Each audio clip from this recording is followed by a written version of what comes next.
So, welcome everybody to the Gamingbrew channel where we love and play all things Dungeons and Dragons. Tonight is the Crimson Shores episode 2. We got this game kicked off and then some stuff popped up and now we're back at it, back to sailing the 7 seas. Before we get started, a couple quick announcements. If this is your first time here, we stream every Monday, Thursday, and Saturday at 7 o'clock Eastern. We had a new class that came out yesterday. If you want to check out the Spellbinder class and be a half rogue, half wizard that has things like Tracer's Blink on a subclass, check it out. Click clacks. Wait, what? I have it muted.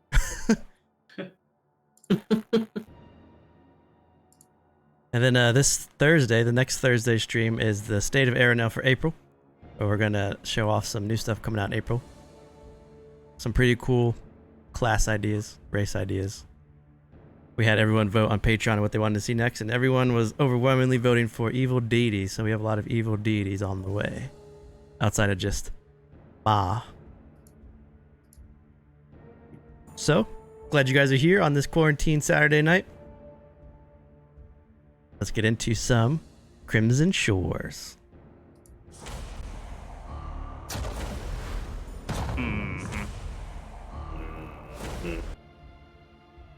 I do rightly declare. I do declare. Well, now, I don't know if it's about declaring, but I think about playing. There go is so snow. Goddamn son bitches. So on the first episode of Crimson Shores, you were all taken captive by the Festering Tide ship with Captain Rahad, First Mate Nezin Pug, the Bolt Swan, Rad Hitch, and Brutus Fishgut, the cook.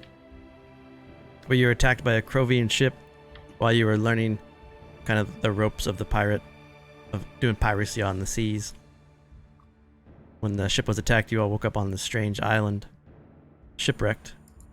As you looked across the cove, only the 5 of you were there.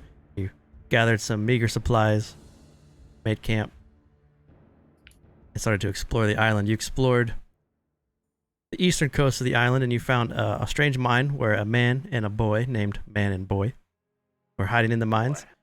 They had strange tattoos on their body and they talked of the Kongs, the hairs of the Kong that ran the island in the center. Then you went to the west coast and you found the strange Avi's monastery. And as you were searching the monastery, some Amazon women approached you. And as they did, they seemed friendly. One of you picked up a +1 longsword. Can't remember which one did, but there's a +1 longsword. Slash Fury saying hot hope to the Amazon women. Or the man and boy. As long as it's not the boy. So we left off as you had just met those Amazon warriors. And you were leaving the Avi's monastery and they were taking you towards their village. Adrian has the longsword +1. +1 longsword. So I'm gonna keep it for now on the RP mode as you guys are making your trek through the village. And let me get some jungle tunes. Let me know if the music's too loud or if anyone's mics aren't loud enough. But so the 5 of you are being led through this jungle by the 2 Amazon warriors that you met at first. And just to kind of recap those Amazon warriors.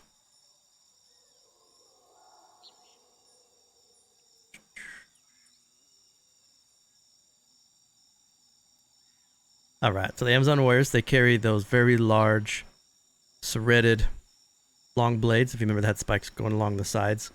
2-handed great axes, they carry those. They wear simple leather loincloths. They're both human. They have auburn hair pulled back and they wear face paint along the top part of their faces. They traverse this jungle, so you're going away from the monastery now. They lead by a good 30 feet, so you are in whispering distance. You can whisper amongst yourselves and feel fairly safe that they won't hear you. But they're leading you down the monastery, deeper into the center part of this island. And around you, you can hear it's midday, sun is shining above, so you can hear a lot of the forest life is alive and moving around in the forest, and tropical birds will float overhead, not even giving a care that you're there. You can see a couple monkeys skip off along the eucalyptus plants in the foliage. As you step across the vegetation, seemingly into the unknown, as the two Amazon warriors are smacking back the branches and leaves in front of you, carving a path. What would you all like to do?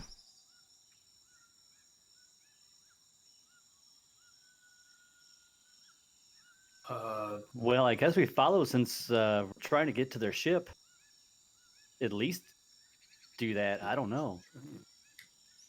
I don't see no reason not to follow. We are trying to get out of here. And when I see the village come into sight, I'm going to cast Disguise Self on myself just to make the markings on my... Okay. I believe I still have mage armor up, unless it's a long trek. Mage armor is 8 hours? Yeah. Yeah, you got it for a while. Yeah, you're good. Then I'm not going to do anything else. So you walk for almost 20-25 minutes through the humid jungle, swatting away mosquitoes and bugs as you continue to walk. And then as you get a little bit closer, the two Amazon warriors, they stop and they turn to the 5 of you, and they hold their hands up, fingers up to their mouth. They go shh, and then they kneel down.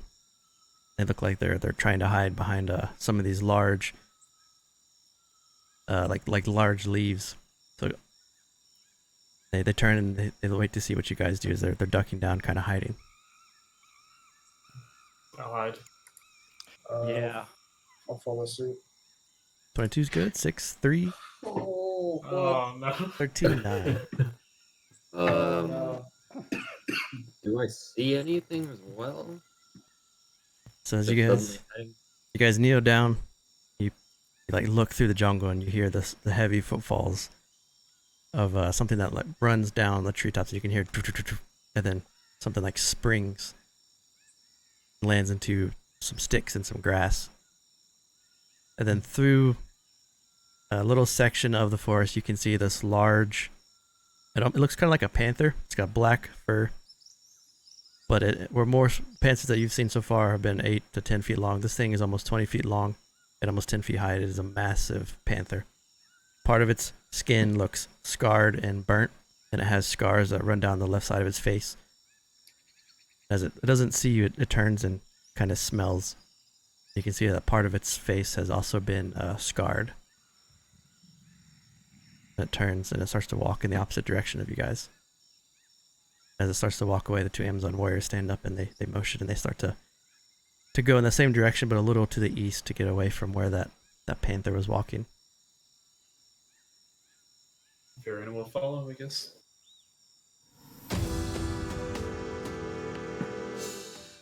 So this map right here is mainly just to show you kind of the Amazon jungle, or the Amazon village.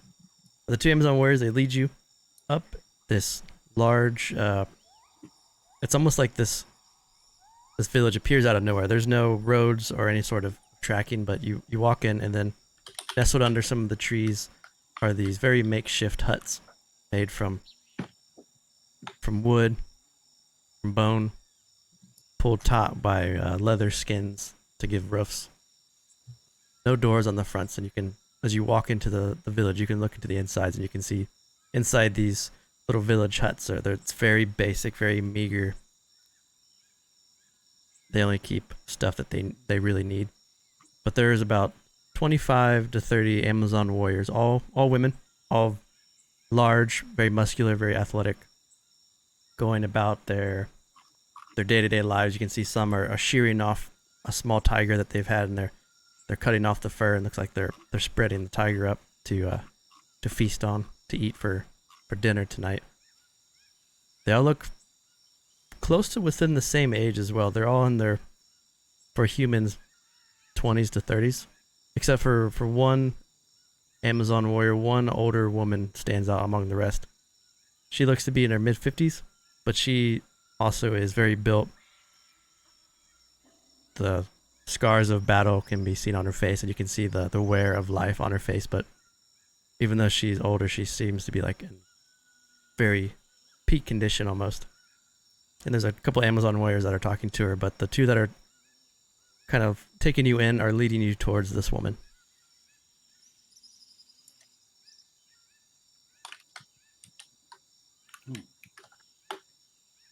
When you guys walk in, and as you're kind of being seen, all of the Amazon women are stopping and looking over at you guys, curious. On some of their faces, they look startled, almost frightful. On other faces, they look intrigued and suspicious.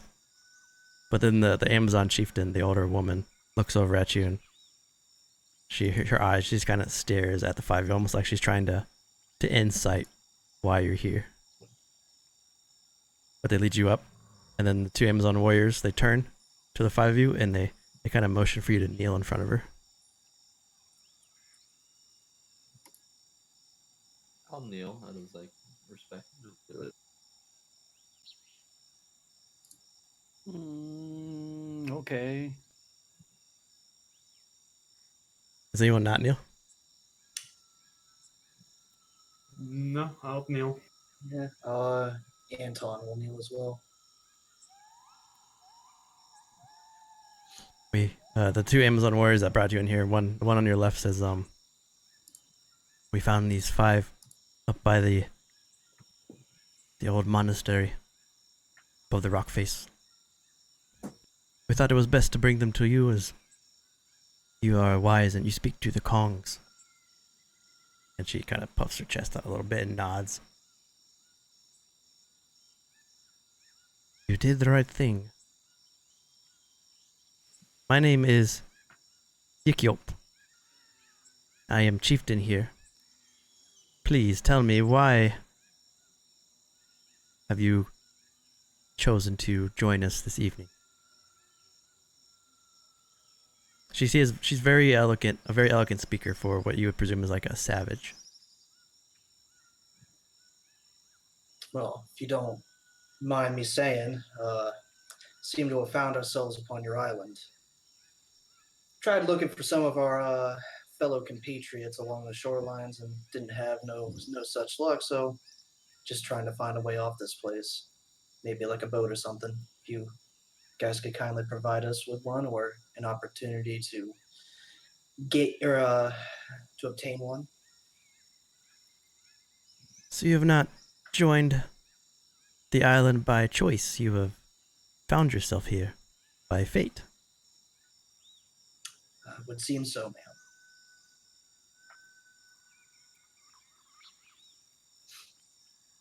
Well, here, let me be of service. And she pulls out this stick and she starts to draw in the sand in front of you guys.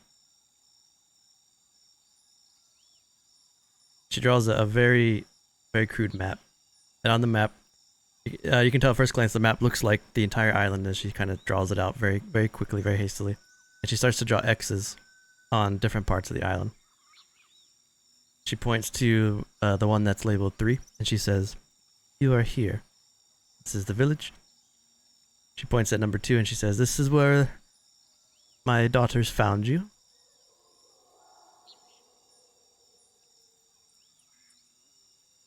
It is not a very large island, but it is full of mysteries and wonder and dangers, and we are all blessed to be guided by the great Kongs. Their temple is here, and she points at number 4. But they do not allow visitors unless they are admitted.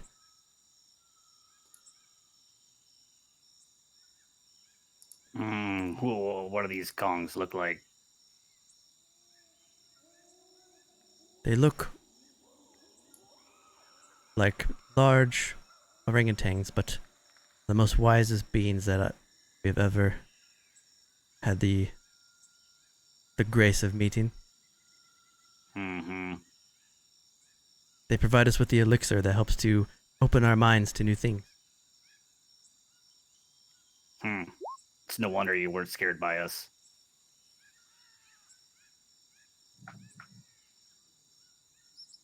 I'm afraid I don't have any boats or any ship vessels here.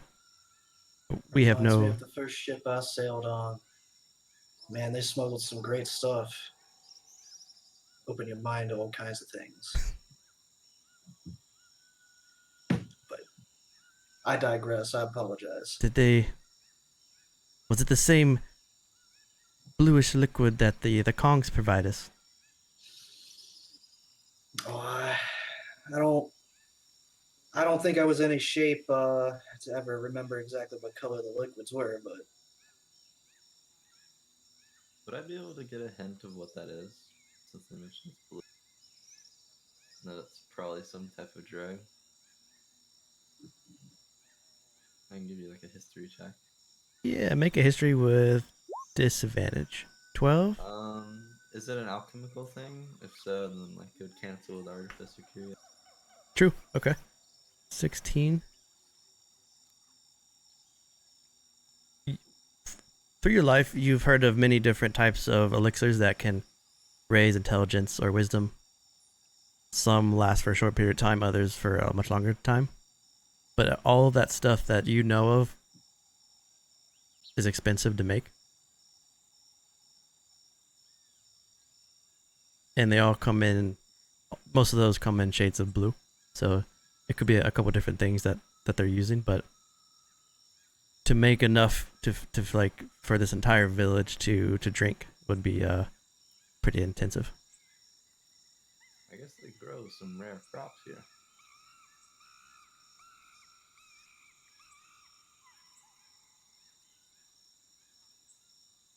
She points to a couple more markings on the map. We don't have any vessels to leave the island, for we would never want to leave the Kongs behind, but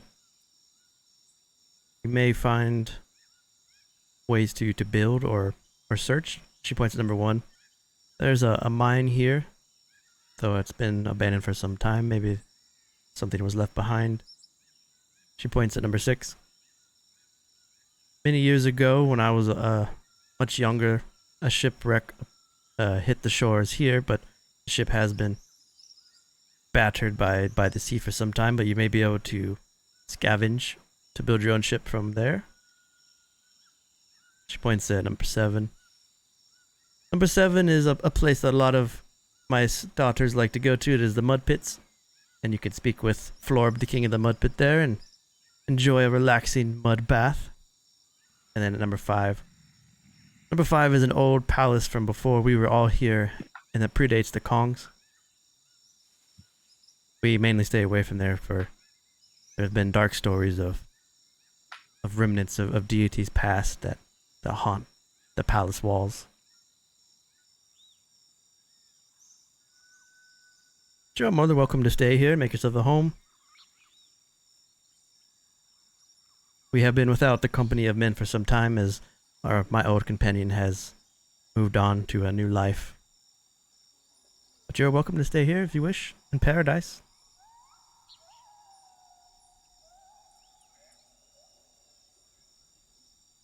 Probably stick around for a little bit. yeah, it wouldn't hurt to rest for maybe a day or so. Sounds like we're gonna have to rebuild ourselves a ship anyway. Well, when the Kongs will remove their outer barriers, maybe they'll let you in. Lemon says she can't hear Sheba. I haven't been talking.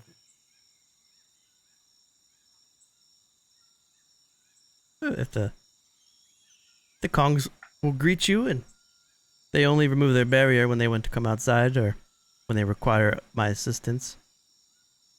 But you are welcome to stay here, and as long as you stay here, we just ask that you help the village as you can. Hunt, gather, build, clean.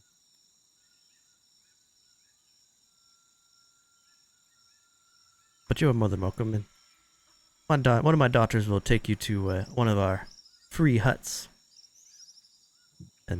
Unfortunately, the 5 of you will have to live in one hut, but space is not a great thing here unless you want to sleep out in the jungle. Now, if you'll excuse me, I have much to do before the feast tonight. She bows away. Her daughters take you to one of the smaller huts. There's 6 different animal furs laid out inside the hut along the outer barriers that serve as beds, and there's a campfire built in the middle. The hut extends upwards, and there's a hole in the top for smoke to come out of. But besides the 6 different types of tiger and panther furs, the hut is bare. So they take the 5 of you into the hut. There's no door on the hut, but they show you in, and as soon as 5 of you walk into the hut, the 2 daughters walk away. Now you can just hear the Amazon warriors are moving around the village, just going about their daily lives. But as you kind of look out the door, you can see that even though you're welcomed, you're still being watched by the Amazons.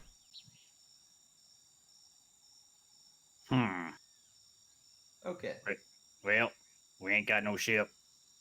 Yes, we have nice people at least so far. So far. Yeah. But we can go see what that old shipwrecked one looks like. Maybe it's not a complete loss. Maybe That we would can fix it up. Be better than nothing. Wouldn't be too hard to actually build a new ship if we can get some parts from it. I mean, I know a ship like the back of my hand, so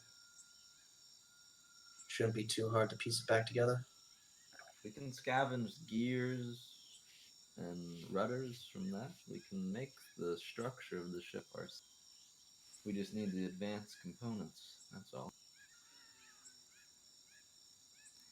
Or just make it struggle along until we can find a better ship to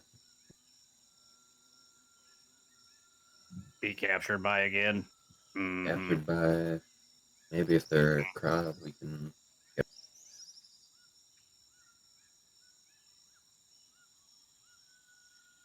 I'm not sure if I trust the Crovian Navy after what they pulled back there.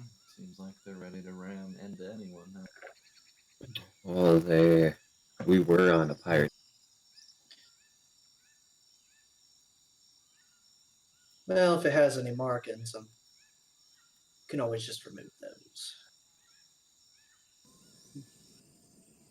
Grovian Navy ain't against a little salvaging, are they? I don't believe so. Well, shouldn't be a problem if we piece it back together. As long as we're not flying a pirate flag, I'm sure they won't mind. They'll also leave us open to pirate attacks as well, though.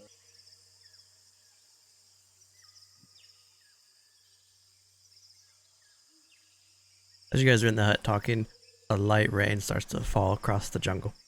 Damien's quiet, yeah. Mike's a little quiet. Well, at least our hut and the beach will survive.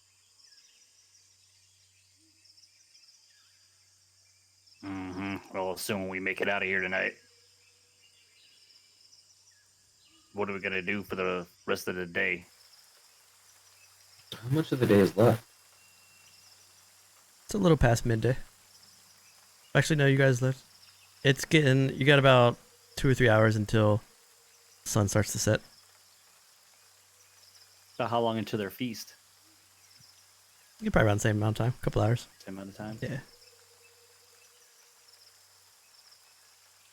I wonder if this is a normal feast, or if it's a feast of maybe sacrifice.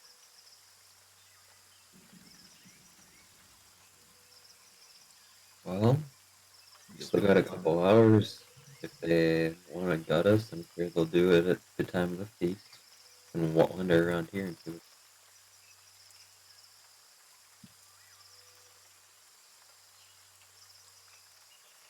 I'm gonna poke my head out the doorway and take a look around and see if I can notice anything. Okay. So you pop your head out. Rainfall doesn't seem to have deterred the Amazonians. You can see a couple are skinning. A couple more tigers have been brought in, and they're skinning some of the tigers. One tiger is pretty large. The other two look to be somewhat small, like they killed the cubs also. And they're skinning everything, taking the fur, removing the teeth and the claws, put it to the side, cutting off the meat. And they do have a fire starting to roar. Even with the rain, the fire is large enough and has enough fuel to kill them. Has enough fuel to get that fire really going. Hey, we graduated from murder hobos pretty recently. Did we? Kinda. I said recently, alright. I think Damien's gonna spend this time to finish making his gunpowder for his first batch. Okay. Almost Well, as quickly as the start of the rain stops. Give me a... You have an alchemist kit? Or do you have a tinker's kit? Yeah, I got things. Give me a roll. Okay. You start to mix the powders together. Careful enough to where it doesn't explode, but you get a... Yeah, you're doing pretty well. You guys see him mixing some black powder with some of the stuff he's been pulling from the mines.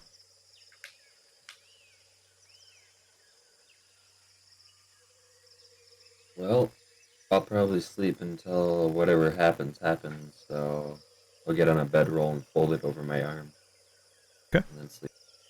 What time of day is it? It's getting pretty close to dusk now.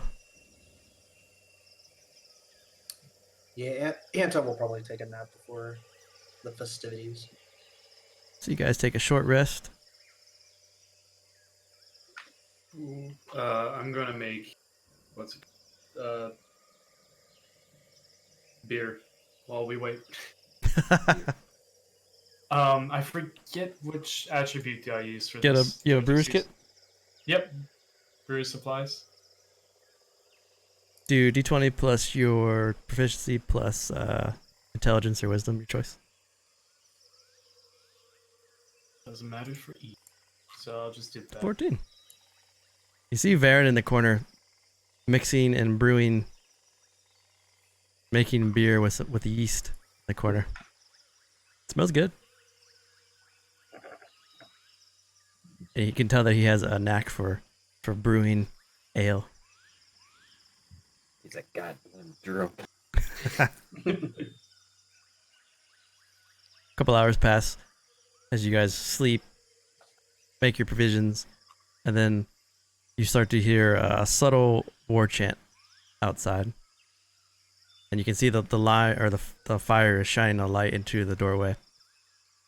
And as the fire shines light into the doorway, every couple seconds you can see a shadow pass as the Amazon warriors are dancing around the large fire.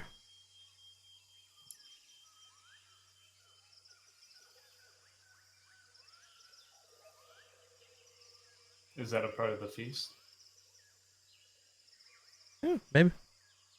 You guys are in the tent, and you can see the shadows of them like dancing around. You can hear the chants and the shouts as they're dancing around the fire, kind of from inside your hut.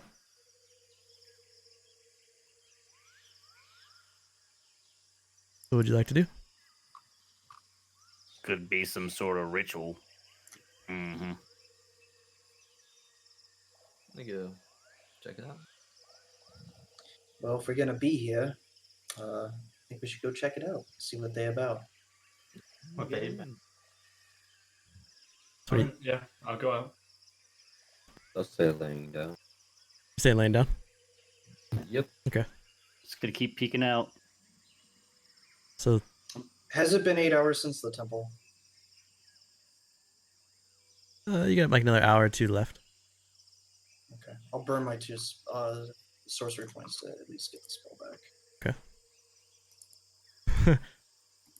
You talking about Anthrax Lemon in his Cajun voice? Mm-hmm.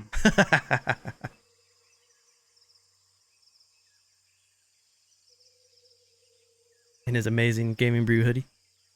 Yeah, buddy. Yeah. So you guys, 3 of you step out. Anthrax is kind of looking out, and Sheba continues to lay on his tiger fur blanket. As you step out, you can see 15 of the Amazon warriors are holding hands and dancing around this large fire.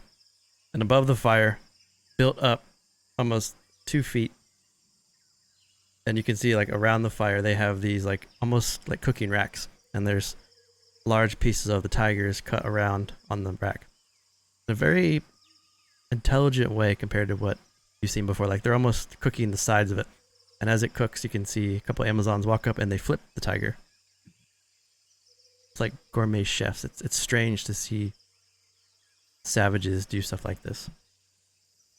Towards the other side of the campfire, there's a chair has been brought in. It's a very basic chair. But the Amazon elder is sitting in the chair. And around here are a couple of her Amazon warriors. The ones around here look to be kind of the biggest, toughest of the warriors. And she watches as they dance around and around the fire. And when you walk out, they don't pay you any mind. They just continue to go about what they do. The chants don't have any sort of common or like vocabulary. They're just like loud noises, like cha cha cha, and they just continue to go around and around the circle, almost like a euphoric dance. I'll go back in.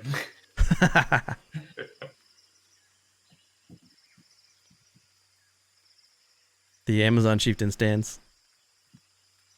Yik yop, and she walks towards the fire, and as she does, those ones that are dancing around the fire stop and they open up to let her pass. And as she walks in, she almost ceremoniously turns each of the large pieces of meat with her hands, almost like she reaches into the fire and turns them on the sides. When she pulls back her hand, that's covered in ash and it's a little black, but she either doesn't feel pain or she doesn't grimace from the pain. And she flips all of the large pieces of meat. Then she walks away from the fire, and as she walks away and sits back down, they join hands again and they start to dance around again.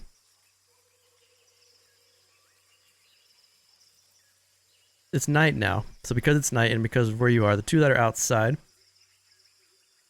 based on your intelligence from seeing that sand-drawn map, where the Temple of the Kongs is, as you look up, you can't see the temple itself, but you can see it's almost like this large arcane shield barrier is shooting up out of the jungle high up into the air, almost 150 feet up into the air out past the jungle treetops. It looks like it might be a couple miles wide. It's very, very large. It's a humongous large barrier. That's not normal. Besides the chanting and the strange barrier, the forest is quiet outside of insect chirps and the rustling of some leaves and some trees. And you can also see yellow eyes every so often as you look across the forest of creatures that are brought in by the smell of the meat or interested in the sound. But you can see that these Amazon warriors are being watched by the wildlife. They continue to dance.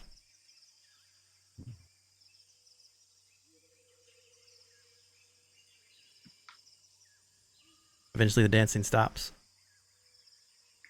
The chieftain steps forward. She walks out. And as she walks out, the four large women behind her come out with large wooden trays. Almost like large bowls that they have to use two hands to carry. She reaches in and she starts to pull out the meats from the campfire and place them on these large plates. And as she does, they walk to the side of the fire a bit and they lay out the now cooked and delicious smelling meat from earlier. And as they do, they start to dig in, start to feast. And for the first time now, the Amazon chieftain, Yikyop, doesn't really acknowledge you, but she raises her hand and she kind of motions towards your tent like she's calling you, like this. While she starts to eat with her bare hands, just picking up pieces of the meat, ripping it, putting it in her mouth. Well, I don't want to be rude. Wow. I don't see any reason not to join in. So the two... Go ahead. I'll head over. Okay. I'll head over and I'm just going to try and fit in as best as possible. As the only two, or those two were the only ones outside, did any of the ones inside? I'm still peeking out, being a perv. Creeping on the corner, like looking around, like what the hell's going on out here? Do you? What's going on out here? You want to join him or you want to keep watching? I'm just watching. Okay. Making sure nobody's trying to do anything to us. Sure. So I'll go Damien, join. Varen, and Anton. Sheba, you staying in the tent? Or you staying in the hut? I didn't see anything, so I'm sleeping. Okay. So the three of you approach, and they're sitting kind of scattered about around the food, just reaching down and grabbing it. So you can sit down next to just some random Amazon warriors. You can sit next to the chieftain. You can sit next to the two that brought you because they're easily distinguishable. You can pick them out.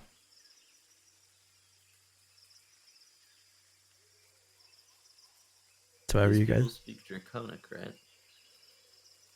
They did speak Draconic earlier when you first met them.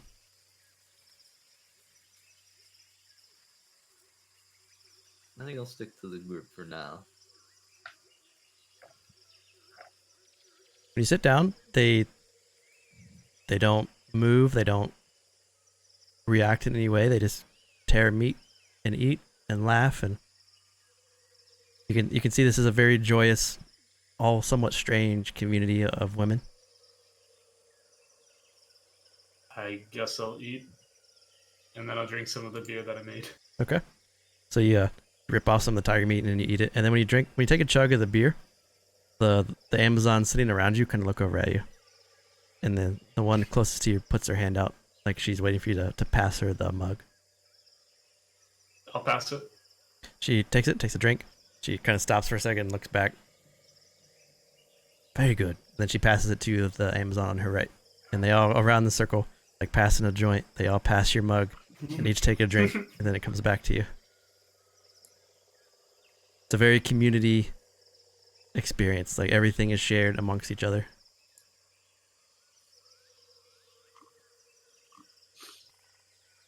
They I just must feast. say, I've known plenty of sailors that would have loved to have lived in a place like this.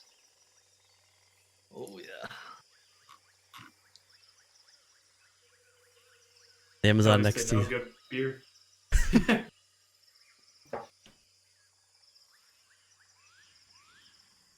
Do you enjoy our home? Says one of the Amazon warriors closest to you.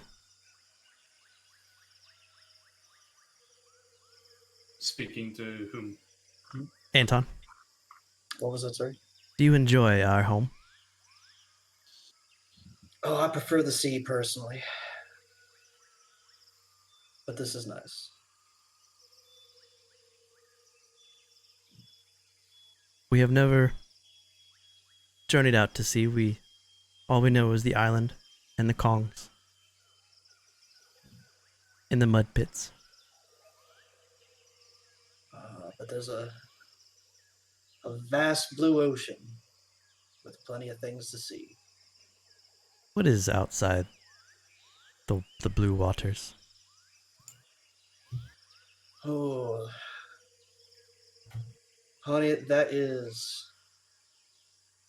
a good question, because there's a lot.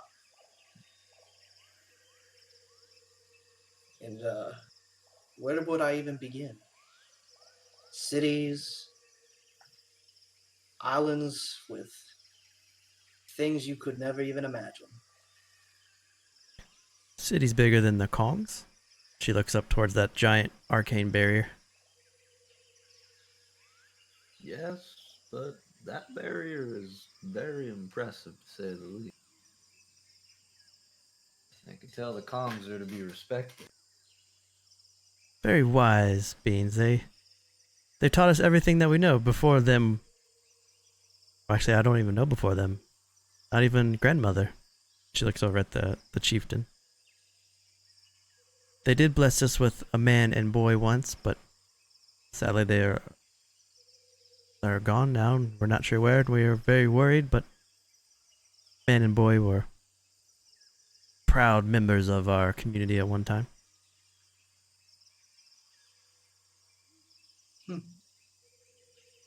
Why aren't they proud anymore?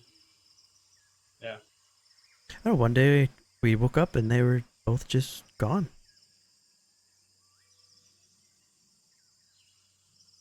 Man would get angry because We are all very much stronger than he is, and not sure he understood why, but he was a very, very gentle, very caring person, and he always looked after Boy. Boy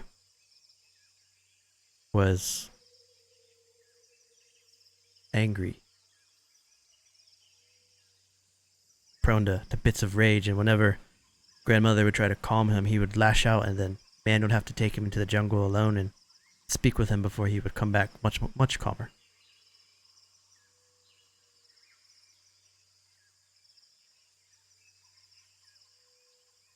But you are here now, and that is all that matters. You're welcome here for as long as you want.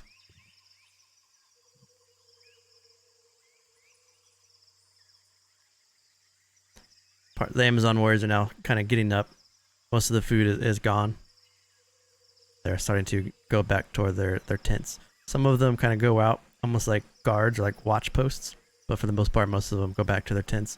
And you can see small fires starting to be lit inside the huts, and the smoke starting to billow out the top of the huts. They don't say bye. They don't like give any like farewell greetings. They just kind of eat, and as soon as they finish eating, they stand up and they walk off. So now you guys are left with a very thin crowd, and most of the meat's now gone.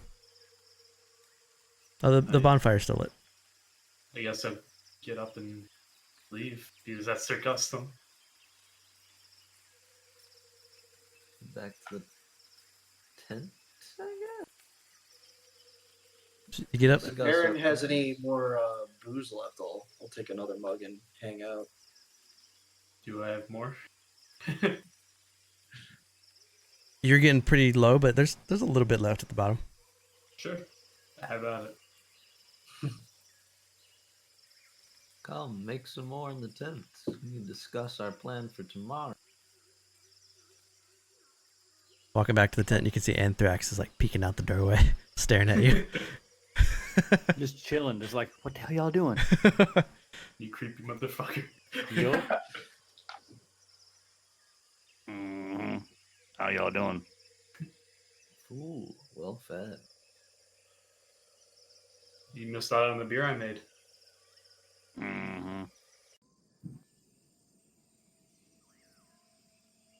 It was just their custom to eat and then just walk away. Was it?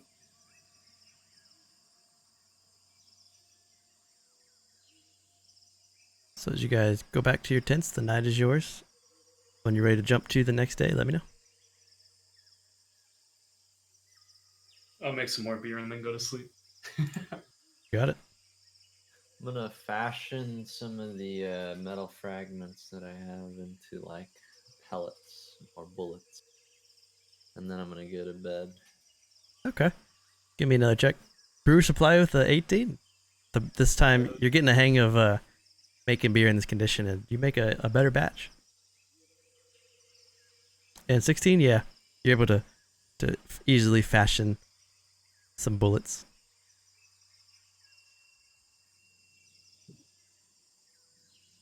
For those of you that are in the hut awake, you've seen brewery you've seen people make ale and beer before, although it is somewhat fascinating to see someone making these conditions. But for someone to make bullets, it's kind of a new thing for a lot of you. It's a very strange custom.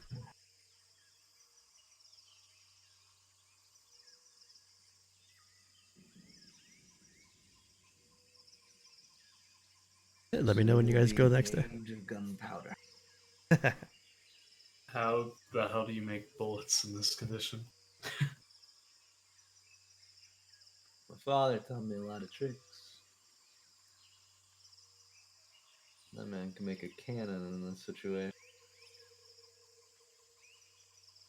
I might have to see your father later on then. Perhaps one day if we get off this godforsaken island. I was given enough time, you might be able to make a cannon yourself. That's the plan.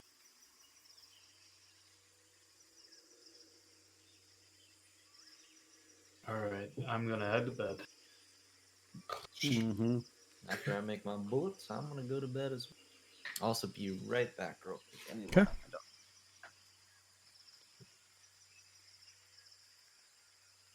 As soon as that ale is done, Anton will wander back. You got it. So the five of you lay down for a long rest. Do you want to? Do you trust to like watch enough, or do you want to? I'm going to take a first watch. Okay. Part of the reason why I was asleep. Yeah. I will join you, and as soon as I get back to the tent, I'll flash purple for a half a second. Put mage armor. Okay.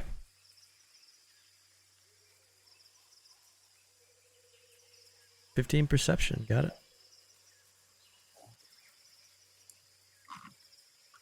So Sheba and Anton's taking the first watch. Does anyone want to take a second watch, or you want to just take the first I'll watch? take the second. Okay. I'll take the second watch. Anthrax, watch 2. Alrighty.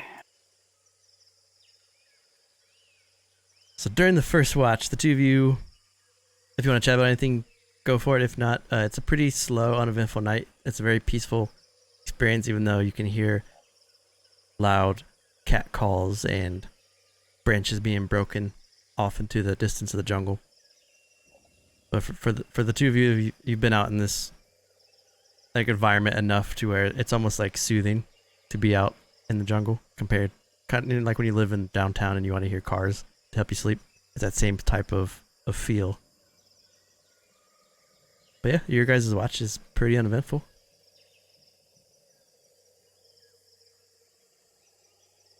Anthrax, on your watch, a couple hours passes. Getting close to dawn. You would probably around maybe an hour or two before dawn hits, and this one singular chicken starts to walk into your hut.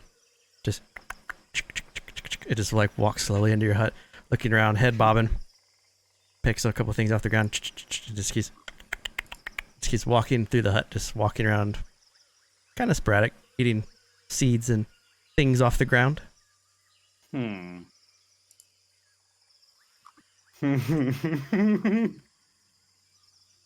walks over to the sleeping Damien. It's getting closer to Damien's little side. It walks over towards Damien. Damien, give me a perception check with disadvantage. 15. So Anthrax, you're sitting in the corner, you're watching this chicken walk over to Damien. It steps on Damien's chest and walks up on his chest, and Damien kind of wakes up, rubbing his eyes. The chicken just sits on top of you. Just That gonna be breakfast. Yep. And then Alright. push it off. Go back to it falls off and walks around. And I firebolt it. So Damien, you push it off of your chest and you roll over to sleep, and all of a sudden, this big puff of feathers. Breakfast. It puts a very delicious aroma in the tent in your shack for a quick second, as this chicken has been roasted. And then burns. I must say, I'm pretty full right now. I go over there and I take the remaining feathers off it and I gobble it down. Oh my god. Breakfast. So Damien, you just see Anthrax just pulls the meat off the bone. This draconic maw. Okay. Sunlight begins to shine through the top opening of the hut and the front door. And daylight has come. So as morning awakens you all, what would you like to do? Why do I smell burnt chicken? That was breakfast. Yeah. Chicken for breakfast, huh? I think we should go check out that shipwreck, and then if we can't find anything functional, we should go try and meet with these Kong. Yeah, but they got that barrier around their city. They have to drop it at some point. Maybe. We gonna walk down the shore, try to find everything down there. Yes. Well, least from the map that she's drawn us, I'd say we've seen everything worth seeing. So, should probably check out that ship. Agreed. Let's get going then. Mm. So you guys step out of the hut, going towards the shipwreck. I will keep my arms hidden. Okay. We should So also try and hunt on the way there to bring back something for their troubles of keeping it.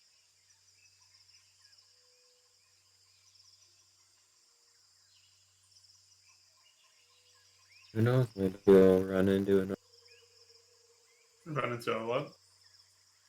another tiger. You want Anthrax to do your hunting for you?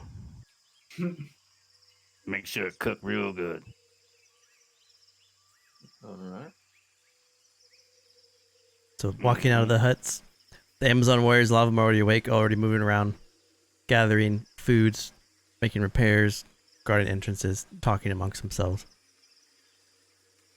They don't really acknowledge, they don't wave, they just stare and then continue about what they're doing. As you guys walk out of their small village, deeper into the jungle, going towards where the chieftain marked on the map, or on the sand little drawing, where the shipwreck was. So as you guys continue through the jungle, I need give me like a marching order, like who's in the front, who's in the back, who wants to kind of scout out, percept the front, or be like the perception person in the front. I can do it if nobody else. Guess I'll be towards this front. Yeah, I'll probably be first. Sure. Somebody else doesn't want to take the perception area. Could be able to go. Proficient, but I don't have the greatest wisdom, so. I'll be in the center. I'll be in the front then.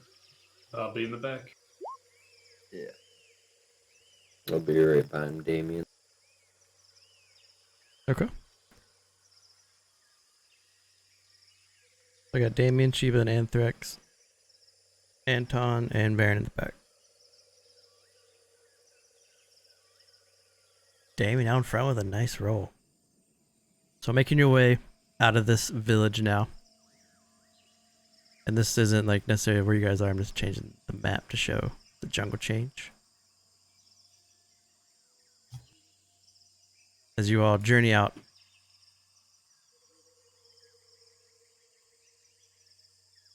Just for my sake, marching art looks kind of like this.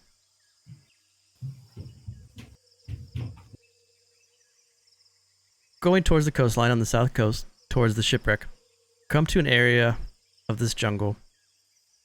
Keep in mind, as you're traversing through the jungle, you can hear the noises around you, and you have to, it's very, very thick, very dense. So you have to cut, push aside different types of plant life to pass at a normal pace. But as you get to this area, it opens up, and you've been traveling now for about 2 hours, but it opens up to jungle life around you, almost 50 feet on both sides, but there's just a straight dirt kind of covering, and there's all these small little holes. So there's hundreds and hundreds of these little holes, about 6 inches wide, that could like carpet this area of the jungle where there's no foliage, no trees, no overhang. And then around you, 50 feet on each of your, like to your left and to your right, you can go back into the jungle and go around it. But just for this one strange stretch of area, there's just hundreds of these little, almost like prairie dog holes.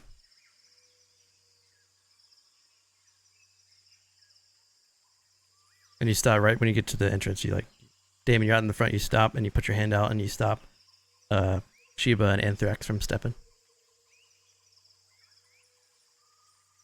Got some small critters up ahead.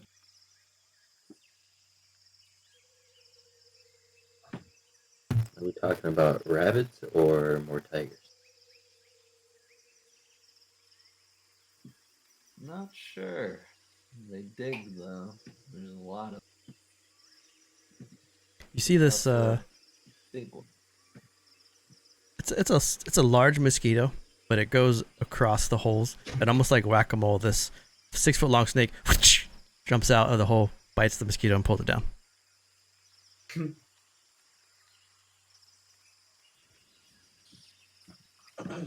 Looks like we found ourselves a snake pit. Maybe we should go around it Definitely. if we can. Can we? You can go to the side. Adds a little more time to your travel, but you can definitely branch out. I don't feel like dealing with snakes, and they don't taste very good. Not no meat. They don't taste like chicken. So you gonna go around? Yep, sounds good. So going out around the sides, away from the area, it adds a little more time to your journey, but eventually you get to the coastline. And it's been now almost about 4 hours since you left in the morning. The sun sits directly above, but you step out of the jungle onto the coast, and what was once a large ship now sits upside down on a bed of rock and sand to the south. Its masts and upper deck are sheared off, and the exposed belly is crusted with barnacles and snails that are covering part of the ship. It looks like when the tide changes, the hull will be fully immersed in underwater. At first glance, most of what was once on board is gone. The ship has been here for quite some time, and it just sits on the side there.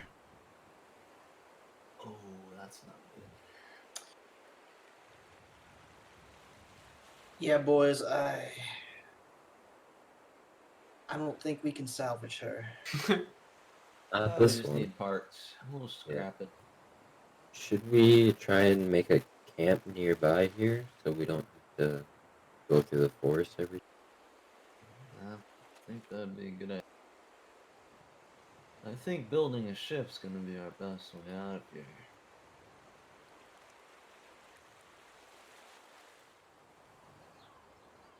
We scrap we some can of attempt the it. parts.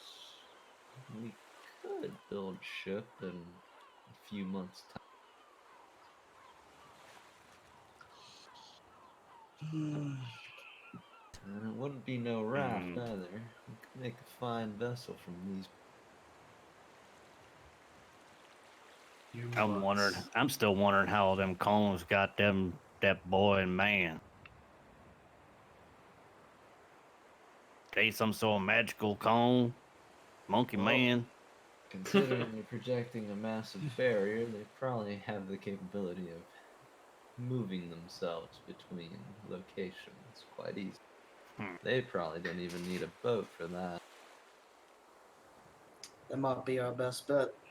Mm-hmm. When you approach the ship and get a little bit closer, you can see along the sandy shore, on the edge of the ship, there's a lot of half-eaten raw fish. Seaweed and broken shells are cluttered almost like in a pile. And you can see 2 giant crabs are half submerged in the sand, just kind of half poking out. They're very large. They're almost as large as Damien, as a gnome, but they're just like half poking out. But this area is covered in half-eaten raw fish, not by the crabs, but by like the in the center of the ship. Unusual. Should we catch some dinner real quick, boss? And lunch. Might be a good idea. As you guys get even closer now, the smell of the fish it's strange. You're out in this open area, but the smell is very, very strong, very overwhelming, and you can see towards the back of the ship, towards the back of the hull, which would be over in this area. There's a locked chest, very large, almost 5 by 10, and it is iron chains wrapped all the way around the chest, and the chest is tied to the one of the masts that's fallen inside the ship. So like when the water rises, the chest won't float away. So this is somebody's should we spot. try and get to? I mean, we can try, but I have a feeling something lives here. if they went through that much of a. Are we able to tell how rusted the chains look from this area? They look pretty rusted, like they've been there for some time, and the constant waves coming in and being high tide when it goes underwater, it definitely has an effect, but it's still strong enough to hold the chest close enough. Yeah, I feel like this box has probably been here since the shipwreck. Nobody was just interested. Very possible. Well, I ain't one to leave a chest just sitting there if we have a chance to maybe get something out of it. Y'all unlock that thing. I'm gonna get lunch. I Let's agree. worry about the crabs first. I'm not gonna get too close, and I'm gonna fire off a crossbow bolt at the far one. Okay, I'll give you all an attack of opportunity before we roll initiative on the crabs. You wanna hit them? I'll do vicious mockery. Oh, no. You're gonna make him feel bad. Yep. Kind of bad. I'll just do the dodge. He sheds a single tear. So double 10 with a firebolt, misses. Slams into the sand in front of it. The crossbow bolt, the 17 hits for 11, and is enough to drop the first crab. The vicious mockery for 1 does damage, and then the firebolt for 2 does damage. But the second giant crab is not dead, but it's a crab, so let's say you guys kill it pretty easily. So from afar, with fire bolts, crossbow bolts, and calling the crab's mom fat, you're able to kill the 2 giant crabs. As you get close now, hearing the sound of what has happened, this figure starts to walk out of the water by the chest towards you guys, of where the danger was. And as this figure emerges, it looks like a woman.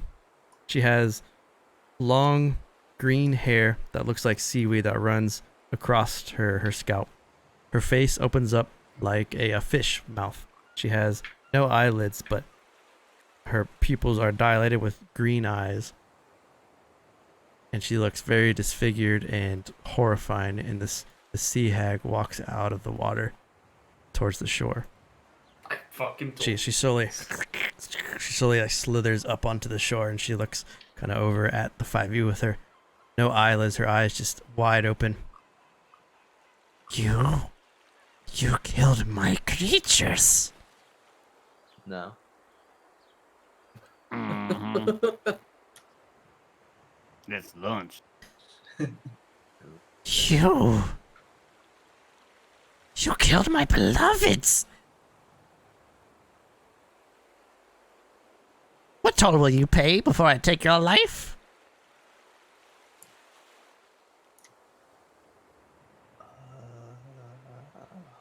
Can I just throw a nice knife at her real quick? You guys, if you want to combat her, we can roll initiative. You can't surprise her because she's like looking at you, but if you want to just jump in to fight her, you can, or you can try to reason with her. But the sea hag has crawled out.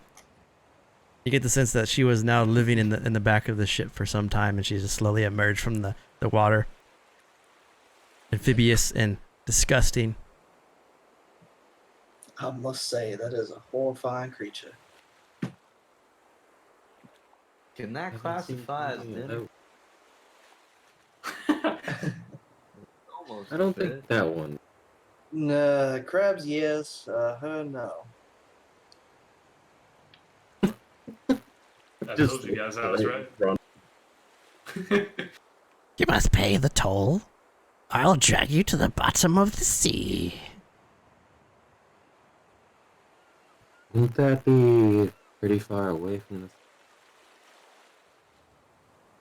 Her mouth, like when she talks now and she opens her mouth, it opens like very wide. Like it's like, you know, when you see like a snake open his mouth to eat something whole, her mouth now when she speaks is like it's extremely nerve-wracking and disgusting. I'm not paying any toll. Well, I don't think we even have anything to pay a toll with. Yeah, we I could got my beer. Sacrifice one of the 5 and the rest can leave. And you will be one with me forever. I think I'm gonna pass on that myself. I'm gonna call him out, Pat. Well, Hey, revert, roll initiative. Yep, I was about to ice knife her. I'm not dying. Ooh.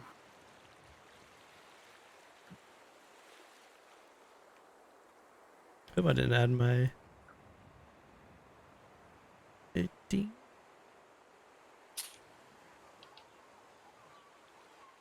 Ooh.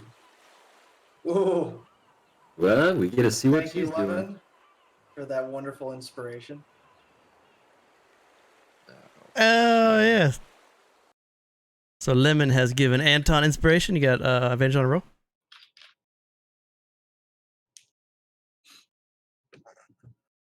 Let's get some combat music. Music, why? Oh, there we go. So let's see how it goes first. She steps forward. And this will affect everyone except for Varen. She's going to horrific appearance. Everyone make wisdom save. Gotta beat an 11 or you are considered frightened. so I get advantage Oh, on this. fuck. So Sheba passes. Anton fails. Damien, you have advantage? Yep. Passes. Anthrax passes. So only Anton is feared by the Sea Hag.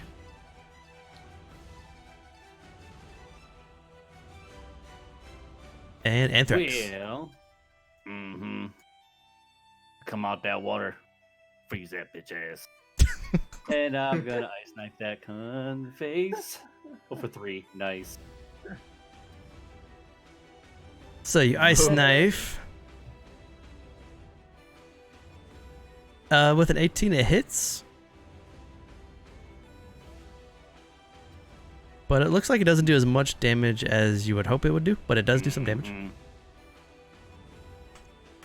I think there's a D6 for cold in there, or when it explodes. Con save or dex save. Let me turn this grid, change colors so it's easier to see. You guys see the grid now? So Sheba, make a dex save too. I already did, I failed. Oh, you failed? It was a D6. So you take 3. I don't remember what it was. I'm gonna look it up right now. It The didn't roll cold damage is different than the piercing. Yeah, it didn't roll it.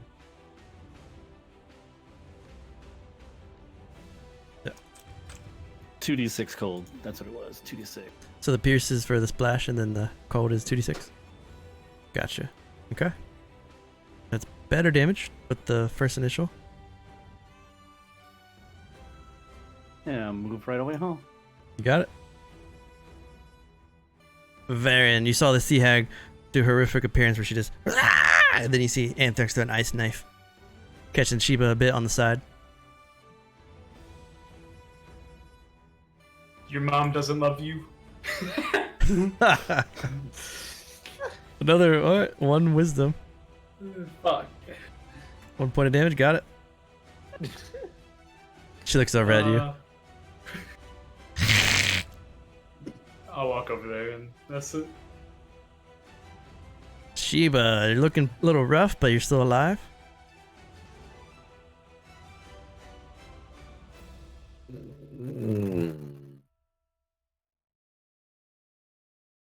Well, fuck it. At this point, let's minimize him.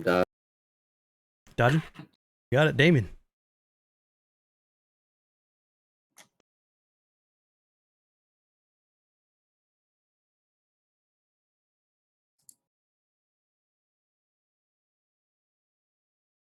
Roll 20 do stuff for me.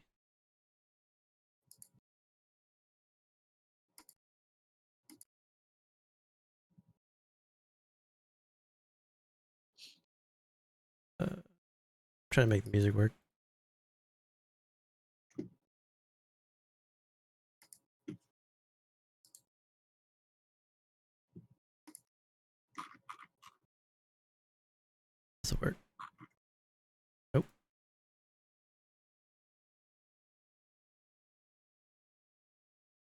But go ahead with your turn. I'll get some music work while you're gone.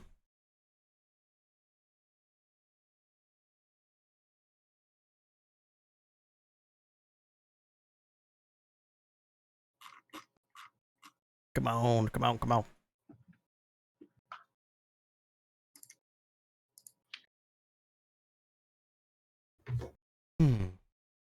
It's Damien's turn, right? Yeah, Damien's turn. All right. I'm going to fall back a little. Can't really see because of turn order. There we go. And go back to this tree line over here. That should still be with my crossbow. Oh yeah, easy. Then I'm gonna launch a heavy crossbow on her. 23 hits for 6. I'm gonna reload roll 20, but that's a hit. All right, and that'll be my turn. Cool. Well, I do declare, you are one ugly critter. I will hit her. So Anton will reach and touch. What is it? I totally forgot what weapon I even have. I will touch the longsword that I got. And so a sparkle of electricity will build up into my hand, and I will toss a chromatic orb at her, using the inspiration to have not disadvantage. Gotcha. Cool. 16. Very nice. Holy shit. What damage do you want to choose? Lightning. Lightning. Got it. Lightning hits for full 16. Alright, so I got the 6 for piercing from the hat, or from the Damien shot, and then your chromatic orb lightning smashes into her. It's definitely a hard hit. She still looks pretty good, but you definitely can see a chunk of her body is charred and missing from that lightning bolt. She shrieks out in pain. If I go over here, does that break line of sight? Behind this big rock? Yeah. So Yep. if I were like over here. Yeah, you can jump behind there and kind of duck down a little bit. Cool. I'll end my turn there. Nice. You're good. Not be frightened. Seeing the damage you did helps to see that this hag isn't all that it seems and knock it off. So because no one is frightened, she can't death glare. Damn. So she's gonna. If I had it moved, that would have. I was gonna death. Well, what death glare does is if you fail your save, you die. What? Yeah. Nice. Holy shit. Oh, It that's hurts now. right. Sea hag's gonna Yeah. claw at Chiba. Miss. And second claw. 7. Miss. She claws twice and then rages. And as you dodge both Anthrax. All right, I'm moving up 1 foot here, and then I'm going to summon Hephaestia right here. Very nice. Let me pull it out for you. Yep. Like right here. Yes, sir. She should have 15. There we go. Now, Sea Hag's got to take a. Let's see, it's got to make a DC. Or take 2d10. Dexterity. Dexterity saving throw. Take 2d10. Gotcha.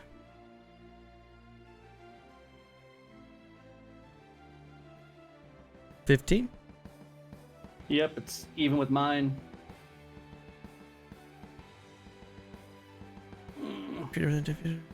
So that's half damage, I think. No damage. No damage. No damage. Okay. So your fire elemental appears, and seeing it appear, the sea hag kind of dodges to the side, dodging the blast wave that extends off of Hephaestia. And then, as that was my action. Festia, what can you do for me? That's an action. So, recurring my bonus action, I'm going to use Flame Seed and shoot that sea hag. Nice. 18 hits for 4. So the fire damage doesn't do as much damage as you'd hope, but it does hit. Does a little bit of damage to her, and she takes the fire damage on the back of her shoulder as Festia throws a flame seed at it. And that is going to be it. Veteran. Anton's in front of you, Yeah. like ducked down. I'll say, if being a moron was a crime, you'd be already sentenced to death. Oh, not minor erosion. Fuck. Wrong thing. There we go. Oh, for the damage, finally. Oh, you passed. Fuck. She's like, what is Oh, a crime? set. Chiba. Well, let's see if this works. I'll follow in Baron's steps and say, seen a lot of sea hags in my day, but you are by far the ugly. You gonna do it too? Oh, you're Just a one. the Shimakri is the one? Yeah. All these is Mr. Mockery's flying at her. Damn it. Alright. She does not care she's ugly. Damien. Right.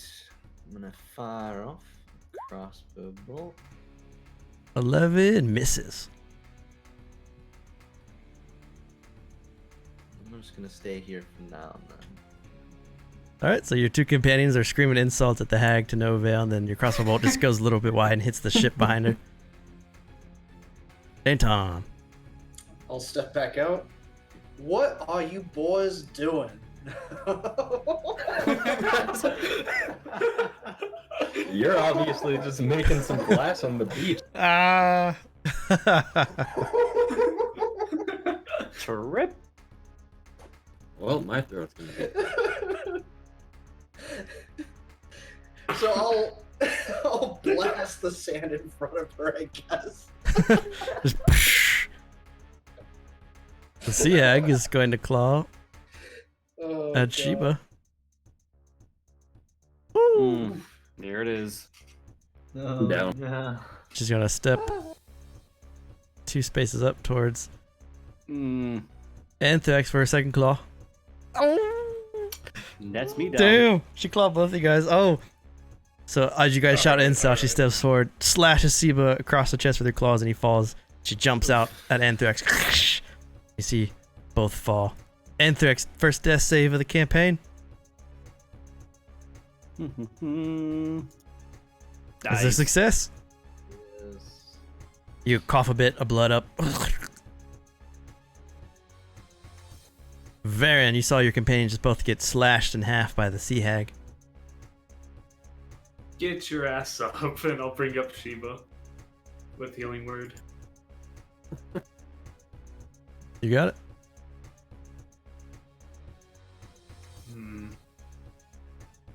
And no, I'm not gonna do that. All right, that's it.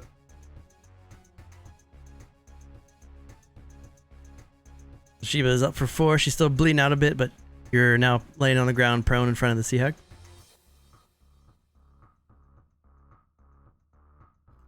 Alright, so 1 exhaustion that doesn't affect anything to you right now.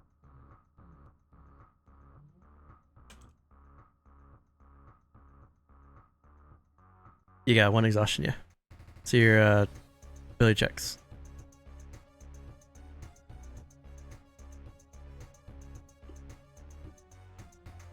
I'll get up and try and taunt her by saying you're gonna have to try a little harder than that. I'm gonna Make an intimidation. oh thank god it's only 3. Lemon has granted inspiration to Anthrax. So shout out for the to Lemon. Yeah. Use my bonus action earlier with crossbow, and shoot off another shot. Nice. There we go. Damien, how do you want to do this? Blow her head right off and shot. So Anthrax is lying on the ground, coughing up blood. As he does, Sheba stands up, shouts at it, and then Sheba, as you shout it, her head just explodes in front of you, and the gore just splatters across you. And the sea hag is dead. But Anthrax, you keep the advantage. Whenever you want to use it, you can. I'll wipe the blood off Pick my up face. all my arrows, considering they are a commodity right now. Roll d10. Cure wounds, I guess, on Anthrax. Yay. I'm going to make my way to that chest. Yeah, I'm going to the chest myself. All right. So I Varen told you heals. guys. hmm Fair and heals Anthrax. David, make a roll d10. See how many arrows you find that are not broken. 4. You find 2. 2 of your crossbow bolts are still good. You scavenge those. 18 arrows left. Walking up to the chest that's floating just back and forth in the sea there. It is surrounded by the chains that are tied to it. It's like tied right there. That's kind of where the chest is. Alright, well. I'm not feeling 100% right now, but I'll try and lockpick it. Got it. Well, I'll help bring it in. Make sure it's like secure. A 9. See ya. Smash, like cut off the chain, pull the chest onto shore. With the 9, because it's so rusted over it, it's pretty easy to lockpick. That's for Sheba. She heals for No. 7. Why is that X on you? Get off there. I was gonna say I still got an X on it. That's almost what you destroyed him for with that ice. I know, right? So you pop open the chest. On the inside of the chest, like in the upper part, it says "Property of the Sea Mare," and inside there's 200 silver, a comb made of whalebone, and a stuffed parrot. Inside the stuffed parrot, you can see there's like a ruby that's like stuck in its chest.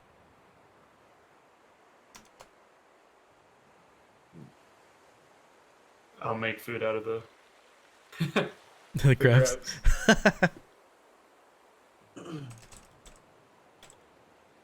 Well, I don't think that Silva's gonna do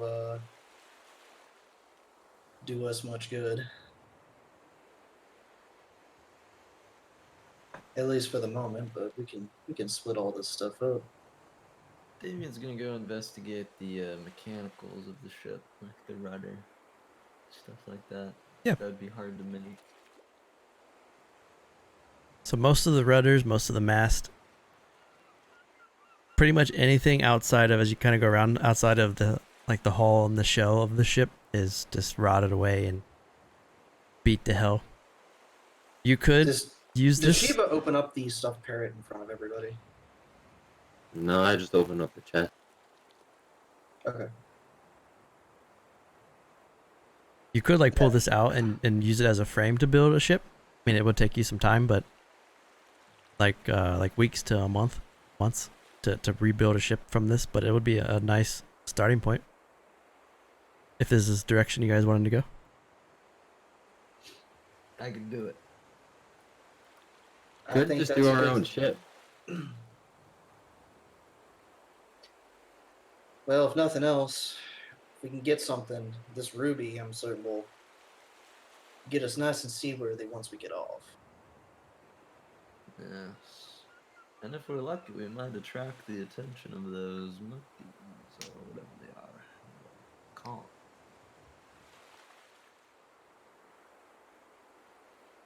That might be an alternative. Yeah. We could work until then, though. Get the ship up to running order. At least make temporary shelter. I think that's a good plan to me. agreed. Get some shelter up. Get you boys some of that mud bath, because that hag did a number on your faces. hmm Yeah, speaking of that, I'm gonna go up to Anthrax, and I'm just gonna gut punch him. He's gonna punch him in the stomach. Yeah. Do you want to let him, or do you want to try to dodge it? He just coming up to me. He's gonna freaking punch me. Yeah. He's gonna sucker punch me. And keep in mind that Sheba, you're what, like 4 foot, Yeah. and Anthrax is like 7 foot, so he's like way above you. Yeah, So you're like, I'm reaching. Yeah, that's why it does.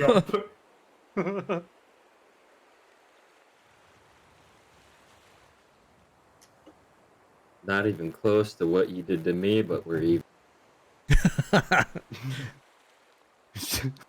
You shouldn't have been standing there, boy.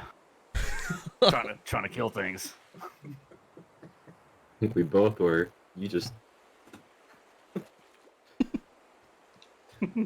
Ice shards really don't feel good when they're walk away.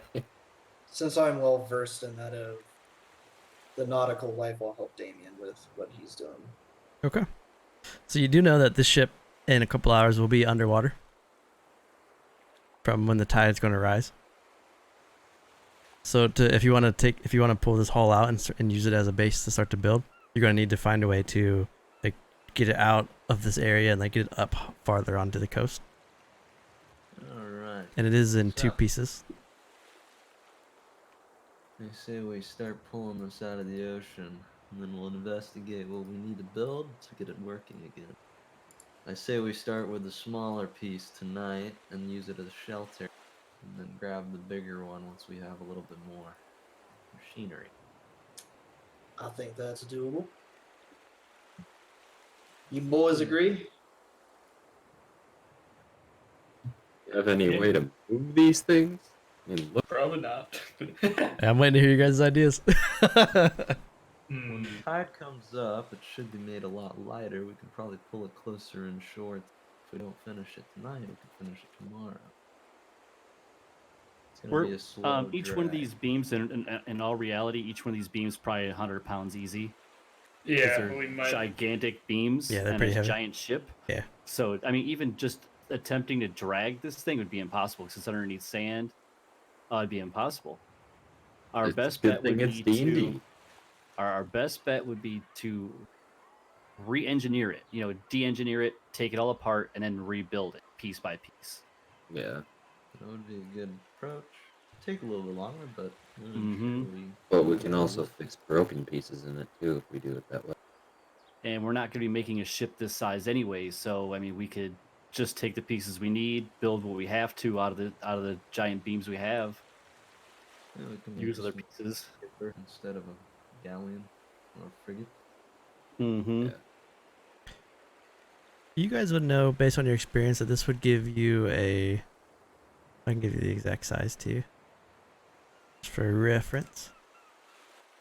But I mean, keep going. Like whatever you guys want to do for it's about 2:00 in the afternoon now. Like the sun's still pretty high above you, but it's not. You still have a lot of daylight left to go about what you'd want to do. Damien's gonna take apart any like machinery on the ship, like the rudder system, gears, and put it out on the shore. That way it doesn't get damaged any further by the water. Okay. I'm gonna use my, what did you say, tinker's tools for that, probably? Yeah.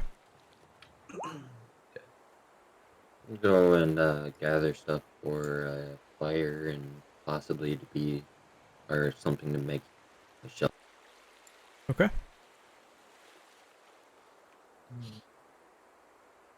There it is. So I use the Ghost of Salt Marsh kind of stuff for this. If you're curious about like how it looks. This would be for you guys a little bit bigger than that.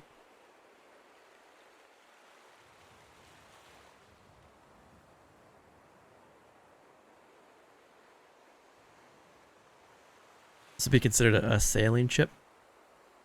Be 100 foot by 20 foot once you get it all set, all good to go.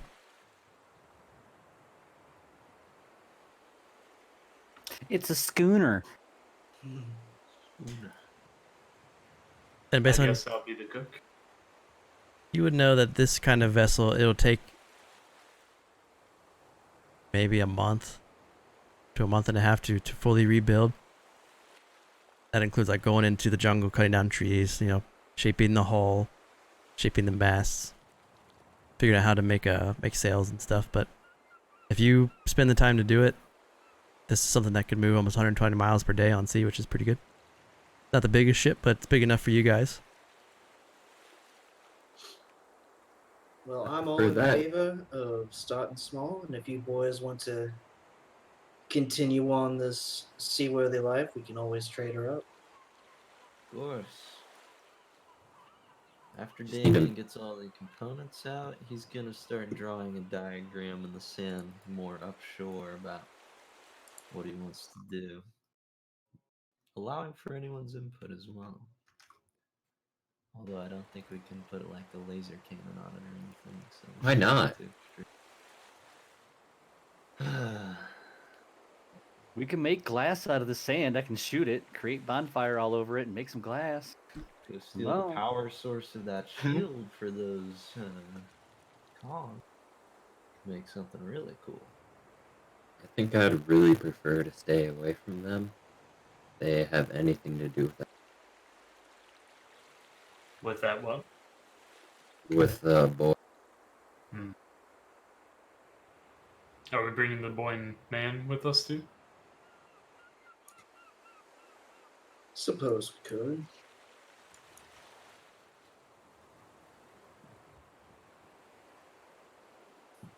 I think Damien's gonna spend this first day planning things out. I feel like I can't speak for Antoine, but Shiva's been on the ship for a while, so he'd probably give you more practical things on things that look good on paper but don't really work out well. Damien is Baron. familiar with naval architecture because of his dad, but he's not like a naval. But he's a very intellectual man, so he's But willing. yeah. No clue. Well, it's kind of one of those things where somebody engineers it, but the people that make it or use it know some tricks that Yeah. Damien is not arrogant. He understands that he's not perfect in this, but he's willing. Anton is hardly an engineer, but he knows ships. So Since it's gonna be like a long time, are we doing like a fast progression? Yeah, do you guys want to spend like a whole month and a half just rebuilding your ship? Should we do it Sounds like week good. by week? Because you can do that if you want. You can take it week by week, or you could take it as a lump, or you could take it like a week and then explore something or check in on something and then go back. say So- week by week. it, Good. Yeah. Just do it week by week. if we're gonna be here for a month, we should probably check out the mud baths and the other thing, just to see. What's going on? And then maybe checking on man and boy again. So Yeah. If we're they're gonna still go back there for when them. we get our Yeah. ship done. Yeah. Do That's work all the way with, across the island, I think.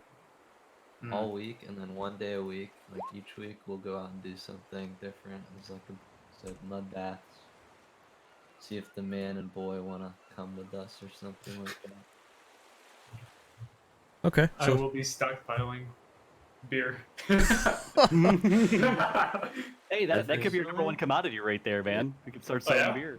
we We could. can always attempt to convince some of the more adventurous type of the Amazonians to also help crew this. We could be a traveling brewery on the ocean road. Yeah, a gunsmith. Imagine. Imagine. Be Good. the ship Holy that shit. everyone wants to protect and nobody wants. We're gonna have so much alcohol. The first ship-to-ship combat that we're going to have, we're not going to die because it hits our gunpowder or anything. It's gonna die. We're all going to die because it's going to hit our massive amount of alcohol. Alcohol, yeah. I don't know what you're talking about. We're just gonna start making Molotovs at that point. Oh shit. Greek fire. Make flamethrowers eventually, maybe. I don't know. Who knows? All right. So the first week, Silverian's cooking food and making beer. Anthrax is helping make You the need ship to- and then doing medical stuff. Yeah, you need me to roll herbalism kit for that or anything? Yeah, I'm gonna have you guys all roll some stuff. Let's see. I'm not very good at survival stuff, but I would probably be trying to help with the ship designing a little bit and improving the ship. Yeah, I'm definitely helping like deconstruct, reconstruct, move pieces, Okay. build the ship, everything. Um, Whatever Damien needs. While they're Mhm. deconstructing, Damien's going to focus on improving the shelter and making workstations to make more advanced parts for the ship. That way we're not doing like crap. So I guess he's focusing on a workstation right now. Okay. Somewhere where we can make big parts real easily to speed up our efficiency later. All right. So Smith tools for that if you for this week, there's going to be a couple different roles. One is going to be a check for everyone to do like individual things, and then there's going to be a larger group check. So the way this works, We full healed now because yeah, long rest. full heal, spells back, exhaustion's gone. For the first week, you don't need to hunt for food because of the 2 large crabs. Eren would hunt for food while they built the ship. And if Yeah. anyone knows how to make salted meats, that might be good to stock. I'll be helping hunting as well as gathering the medical herbs with him. So give me a Baron and Anthrax. Give me either a nature or survival. As this is just like going into the. This is just going in to find like the. Ooh, very good. Okay. Those are both successes. Hell yeah.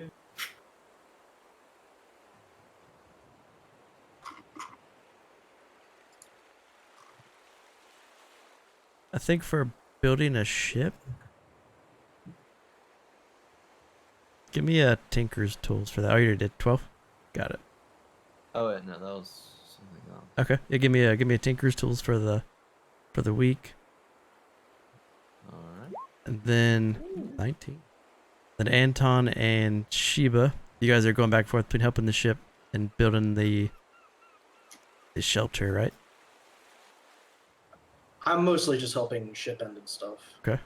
This is where I'm just going for focus. shelter. Give me either for the shelter. I'm going through the rules to make sure I get it all right. So to build it without having tools, you can either do a history check or a athletics check. History is like how well you know how to build stuff, and athletics is ripping stuff apart, pulling it out, bringing it up shore. Or you can do a pure intelligence roll for Anton. And then for Sheba, you're looking at survival on how to help build like a shelter. Or you can go about the What? same Here as comes a nat one. Oh no! Oh, no, he called it. He fucking called it. Oh, Oh that my hurts my soul. God. You meant to that do hurts my that. soul. Every like 90% of the shelter or survival rolls that I've done have been nat ones. Oh my god. Oh my god. So apparently I don't survive. Okay. So, Anthrax and Varen, you guys are very successful on your hunting and gathering stuff. You're able to pull back some meat, some hide, some herbs, some medicinal herbs. And your guys this week is very prosperous. You Roll. guys couldn't lend us a little bit of a hand or two, could you? Mm-hmm. Maybe. Mm. For the build, I need one of the 3 of you guys, Damien, Anton, or Sheba. Whichever one of you guys wants to roll a d6. I probably shouldn't after the nat one. Yeah, no, that's Damien's. There you go. 6 is the bad roll. Yeah. That's the That's what I So was one time in thinking. D&D it's reversed. Kraken. No. Oh, void crack. Oh no. See? Void crack. Oh, I rolled Boy Sheba. Kraken from. Sheba, make a con save. Son of enemy. Oh no. What? Oh god. No.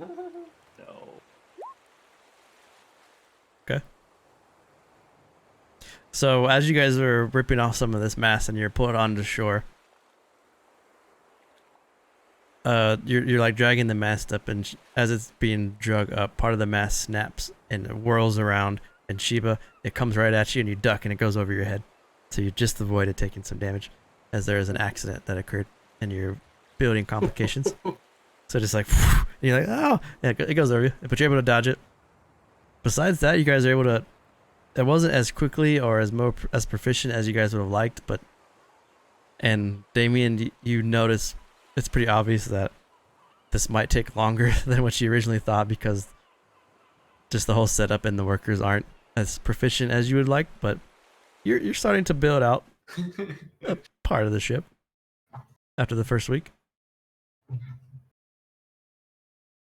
So after your first week, there's a shelter that's pretty decent. You have a little bit of medicinal herbs, and food, and you have a small section of the ship being built. But after the first week, what would you guys like to do? More beer. Continue on. You want to just keep building? And he's Yep, building do the the same ship in thing. like a very Unless we want to methodical go manner. check out, like, spend a day to check something else out. You could do that, yeah. Try to go peek on the Kongs real quick. They have that You can shield. see through their barrier. Or the mud bath. I was Ooh, I the was mud thinking the bath. mud bath. We go to Yeah. a mud bath and relax for a little bit. Mud bath sounds good. Let's go wallow in some mud. You get the mud bath, the Kongs. You have the lost like temple palace, the mines, and the monastery. Which you've already seen some of it. So you go in the mud bath? Visit the mud Yeah. baths. Have a nice vacation. All Then right. The real work begins. But aside from that, for the rest of the week, I'll do the same thing. Yeah, I'm gonna work on the ship again. All right. Let me get this going. Fuck is floor? Floor? Mud pit.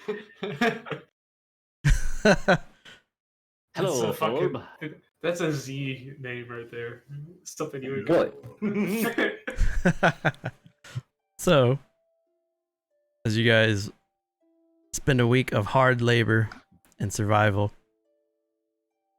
decide to take a break. And as you do, you go to the area where you assume is the mud bath that was drawn out by the Amazon chieftain.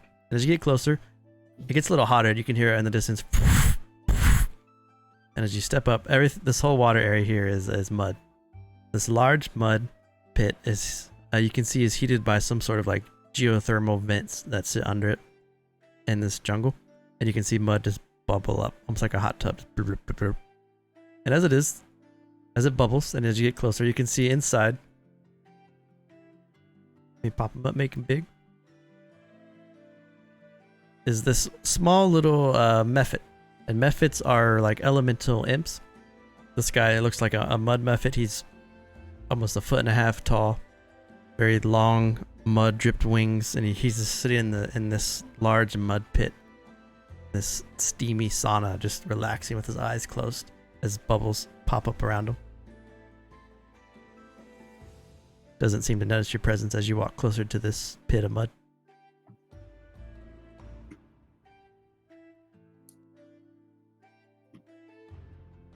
Watch him walk up to the shore. Yeah, so I was just gonna walk over here and stick my foot in the mud.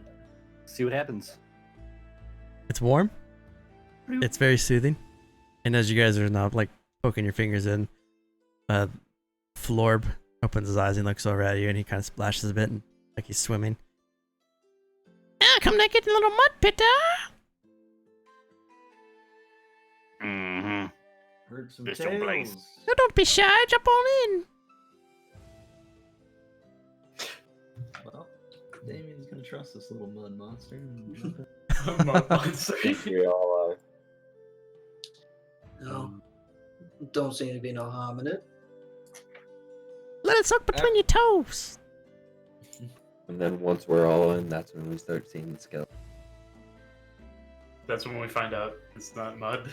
I say it's It's like- concrete. We're stuck. Yeah. It's a dark brown, like, what's it called? Like sand? Quicksand. Quicksand, yeah. As you guys now get, it's pretty deep. You have to sit for it to go up to your neck. It's not like incredibly deep, but you have to sit for the most part. Damien, you can stand, and it's up kind of towards your neck. And same with Sheba. For the taller guys, they got to sit down in the mud. As you sit down I'm and laying it. squish in. I'm gonna lay in it like an alligator, with just my face above. Just like swimming around. You're all invited to my mud pit. The only demand is that you relax. And he splashes over a little bit to you guys. Oh, if that's all you request, Your Highness, I think I can oblige you. Absolutely. I'm not used to seeing men in my mud pit. Tell me your tales. We're some castaways from an incident. Oh, you will find solace in my spit. Then you see him go, and he spits mud into the pool. Normally I'd be disgusted, but this feels so good I don't care.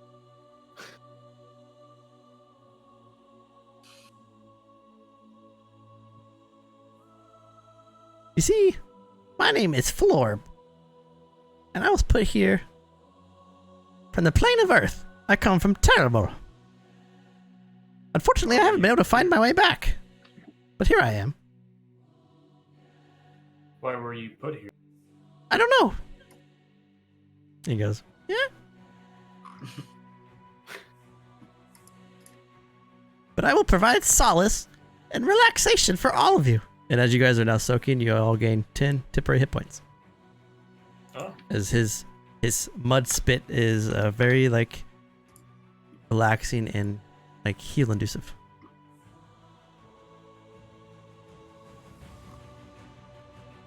So as you all soak in the mud pits, letting the mud relax around you, do a quick 5-minute break before you get back to shipbuilding, going on about your day.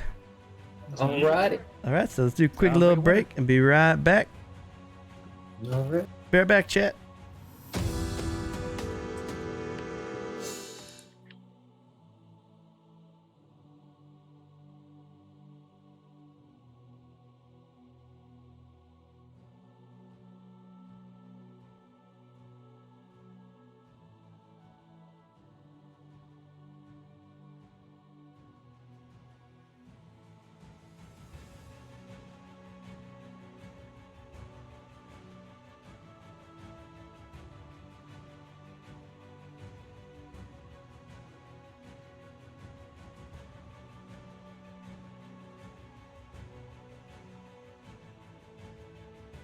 I'm back.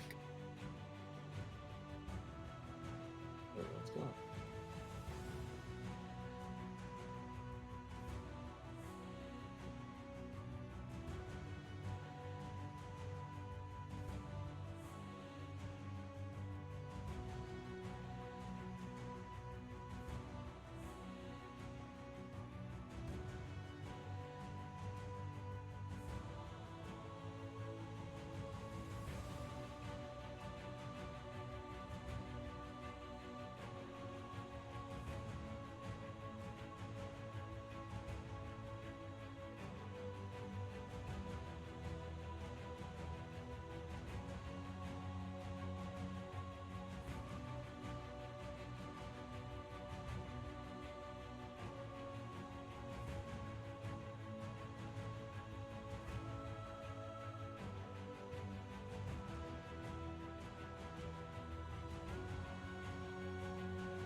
I'm back.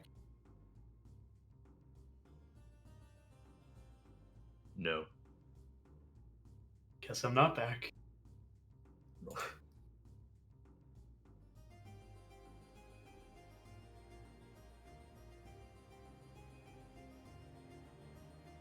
The ship will be complete. I'm making the ship a big gun, by the way. Yeah, I assumed. The thing is gonna be a cannon. Make a big old ship gun.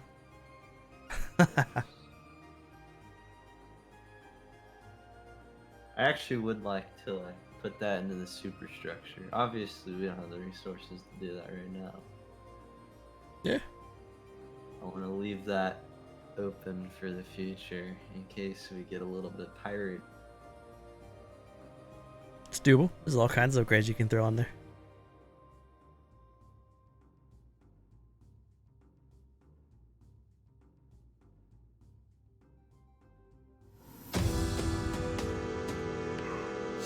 Alright. Want everybody to get back and we'll jump back into it. Hell yeah. Relaxing in the mud. You still check out the Kong Temple if you want, or the Fallen. Oh, the old palace. I think Damien's gonna head back and start working on things again. That's what Damien wants to do. So I have these rules called the Island Survival Tasks, and it's hunting, gathering, building, all kinds of stuff. And based on your guys' roles, there's complications. Which was the mast swinging across to smack Sheba. So none of those rules are the good rule. Well, I got a nat 1, so Natural Uno.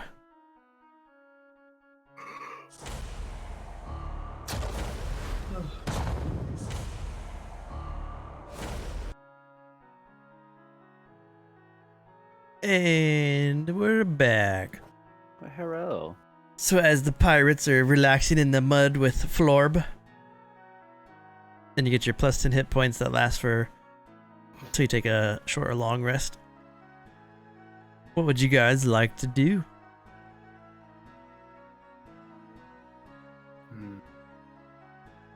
We heading back to continue, or are we gonna go explore more?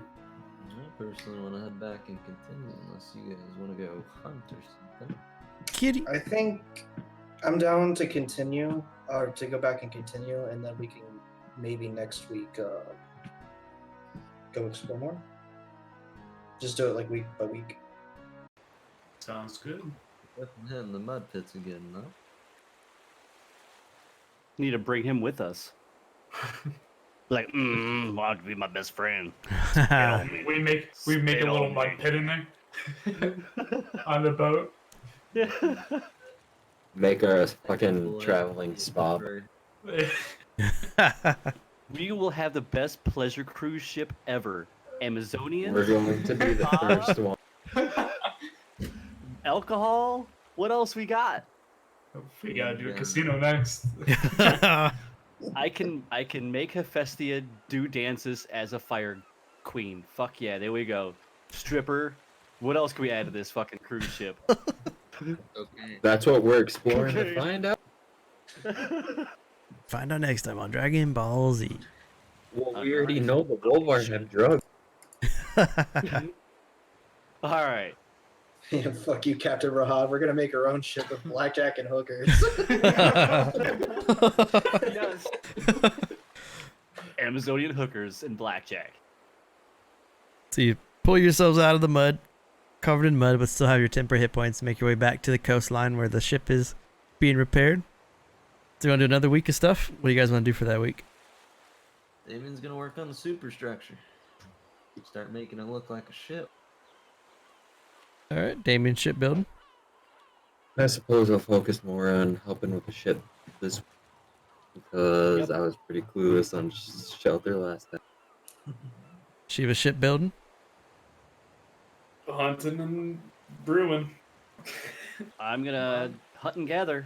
I'm gonna gather more herbalisms to make some potions. Anton will swap roles with Sheba and do a bit of both. Shipbuilding and shelter. Okay. All right. So building. Give me some rolls from Sheba and Damien first. What were the three I could do? That was intelligence, athletics, or History. history? Yeah. That's just not worth it. Oh god damn. Oof. Well, Anton, you can do nature or the originals too. Oh, what was it? You can do Nature, so like nature survival for when you're helping Anthrax and Varen, or you can go history, pure intelligence, or athletics for shipbuilding.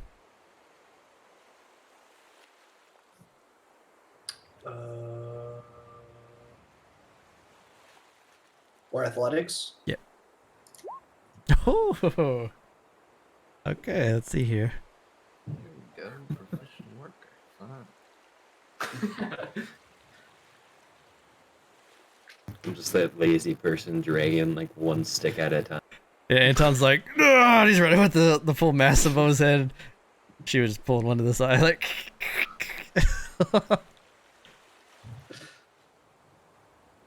Okay. So it's coming together. It's still moving at the same pace as the week before. This time you avoid any kind of crazy complications, but as kind of like the foreman, Damien, it's still not moving as fast as you would like, but it is coming together more. The ship, it's looking like a ship. It's starting to look like a ship. You have now up on the sand, you have the hull like up off of the sand, and you're putting the hull together for the most part on both sides. Having to place it up for the rudder, getting that cargo bay functioning. Yeah, if you would see it from the water looking over it, it would look like the bottom half of a ship is being put together as you're boarding up and nailing the hull. I'm gonna note Varen and Anthrax to start collecting like sap and like whatever they can. Okay. Will do. And need Sap lots of sealant for this shit. Yeah, say sap is actually a good idea. Turn that into a tar. Wood's rotten almost, so we're gonna have to reinforce it a lot. Mm-hmm. Would you guys want to spend some time doing, instead of collecting herbs and beer, would you want to do food for both of you guys and then do sap? Yeah, I think we'll do that this week. 'Cause I'm pretty sure a week's worth of herbalism for getting shit, I'd be all right. And I can make at least one or two. Okay. And brew, probably got plenty brewing. So give me both. Both of you guys do either nature or survival. All right. I'll do survival. Hey, you're pulling to me.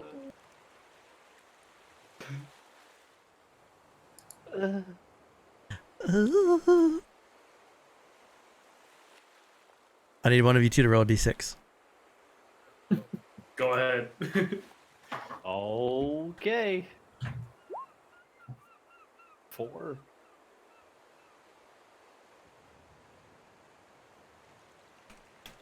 One is Anthrax, two is Varen. Ah! Anthrax, make a wisdom survival check.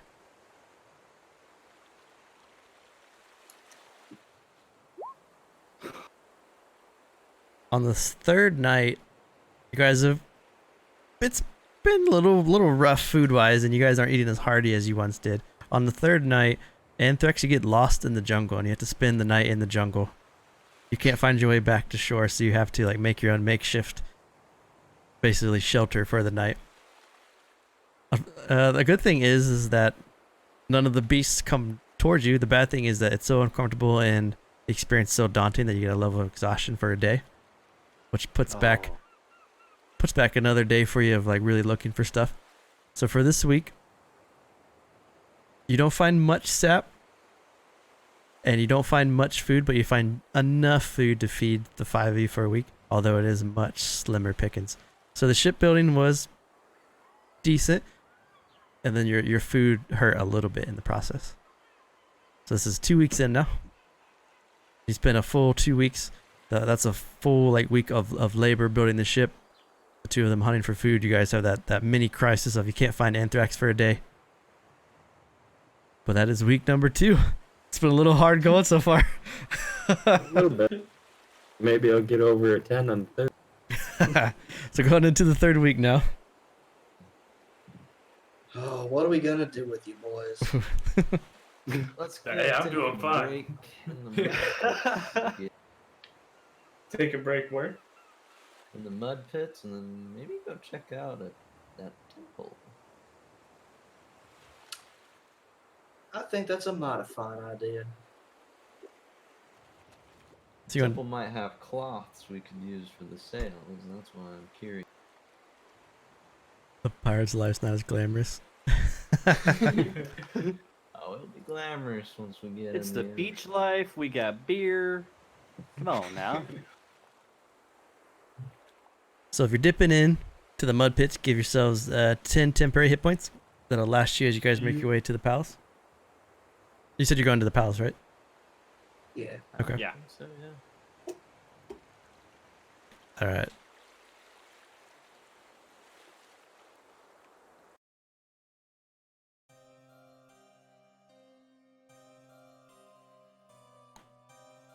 So as you guys dip in the mud pits, seeing Florb, he's happy to see you. But as you guys make your way up towards the area that you knew where the palace was, the trail clings to the mountainside and winds along this island's rocky coast as you make your way a few miles up before ending at a stone palace built 30 feet above sea level. There are waves crashing against the rocks below the palace to your west. The palace's grand entrance features vine-wrapped pillars that lead to the stone double doors directly to your south, which is here. Okay, we're looking for cloth, tools, stuff to trade once we get on the high seas. It looks like sections of this roof has fallen in, and this palace looks to be pretty dilapidated for the most part. There are palm trees and ferns that are sprouting up out of the roof, like between the cracks. And as you get closer, you can see the wildlife and small little lizards kind of scurry away from the front door there. Remember to be careful. There's We'll take it slow. rumors of hauntings for a reason. You would also, from this point, you would see to the east, where that large star is, that is a 10-foot tall statue covered, wrapped in vines. The head and torso of a woman, looks like a human woman. From the waist down, her entire body is turned into like this large tidal wave. And to the west, it's a very overgrown area. And those 3 star statues there depict very large humanoid creatures, but have the top half look like a shark. Kind of like, I don't know if you guys remember street sharks from like way back in the day. Look like street sharks. Half humanoid, half shark creatures. Before we go in, Anton is going to just touch the hilt of the longsword. Glow for a second. Cool. Do you cover yourself in mage armor? Just in case. Damien's gonna get ready to open the door, but he's gonna inspect it for traps first. Okay. Give me an investigation. Nothing here. Looks, the double doors look sturdy, but are unlocked. Don't see any type of trap mechanisms anywhere. You guys feel average stealthy? Just open. Oh, let me do stealth. Damien feels pretty stealthy. Farron feels insanely stealthy. Hey guys, where are we heading? Starts yelling at all of us. We're walking slowly. So as you guys push open the door, it opens into a rusty iron chandelier hangs above a dining room table at the center of this room. There's a portcullis that blocks your path. Damien and Anton is right in front of you. Those blue dots are an iron portcullis that extends from the ceiling to the floor. Light comes Small in. enough to squeeze? No. Ah. Light comes in so that you can, for those that don't have dark vision, you can still see. There are a couple of like small tropical birds that flap about in this room. And then as you, from this area, because you guys are on the floor, and then the top part light is above you, you can look up and see that there's like a balcony around you and stairs that lead up. But that portcullis is closed in front of you. It's iron bars about 2 inches for each one that go across.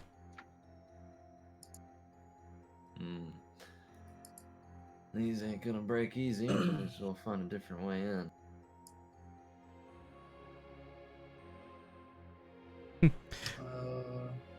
step over here by Varen. It's gonna go investigate over on this side. How tall is this? The palace or the ceiling?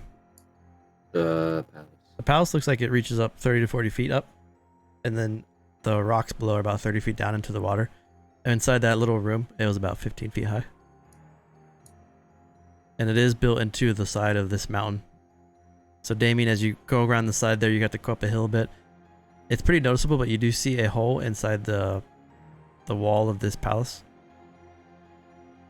Can I fit? You can. Well, wish me luck. I can follow behind. So there's a small hole. For Anton, Anthrax, and Varen, it'll be a little bit of a squeeze, but you guys will be able to make it through. As you push your way in, this looks like a sunken bath full of plant life in the center. The plastered walls are set with strange, colorful coral branches and shells, kind of like Sizzy G saying "surfboard guy." It's very much a Florida-style hotel room, almost like what it looks like. Plants are protruding from the stone walls. Snails and lizards crawl inside and around the tub. And the tub itself looks to be built to be like a crescent moon in the center. So it's not that oval. It's like a crescent kind of moon that goes around the side. And then the double door in front of you.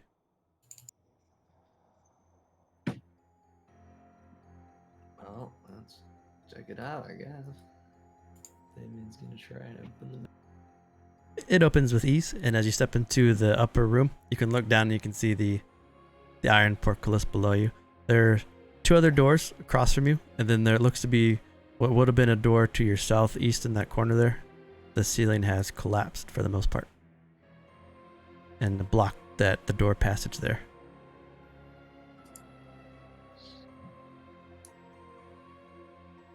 I don't see anything of use yet. Just kind of walk down, look around. Actually, Anton will go back and see if there's like a way to open up the portcullis from the side. Yeah, so looking around now on the silver balcony, when you get to the western half, you can see the small little winch on the top part on the side, and it looks like it will grind up that portcullis, and you can slowly grind it up. I hear anything?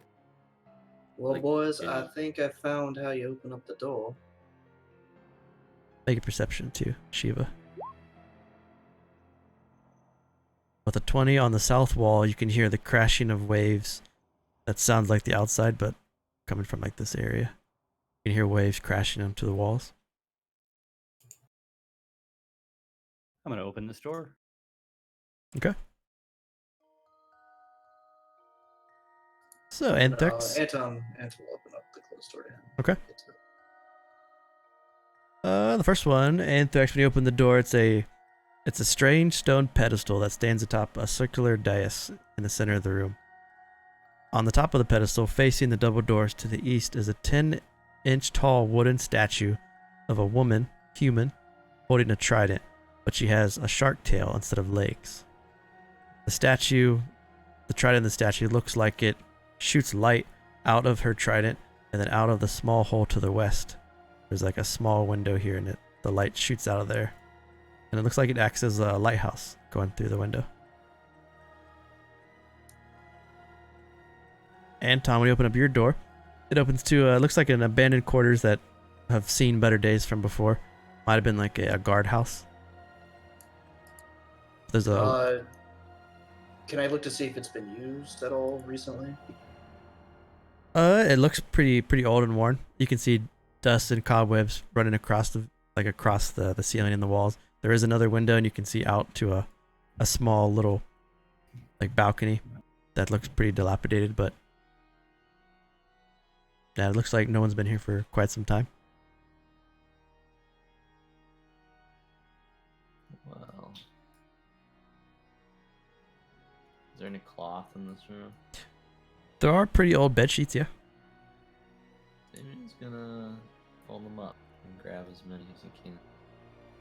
Grabbing the cloth, you shake one, and a little lizard falls out and scurries away. No lizard boy. There are no doors on the south walls or anywhere that leads deeper into the palace. I think we're gonna have to go around the other side. It is possible. So Anton will start coming up over here. You guys walk out of the old iron portcullis, going to the side. The stone walkway, it's crumbling, so you're able to walk across it. You got to put your back against it and like shuffle, but it does look a little dangerous as the waves are crashing up against the 20 to 30 feet below where this walkway is.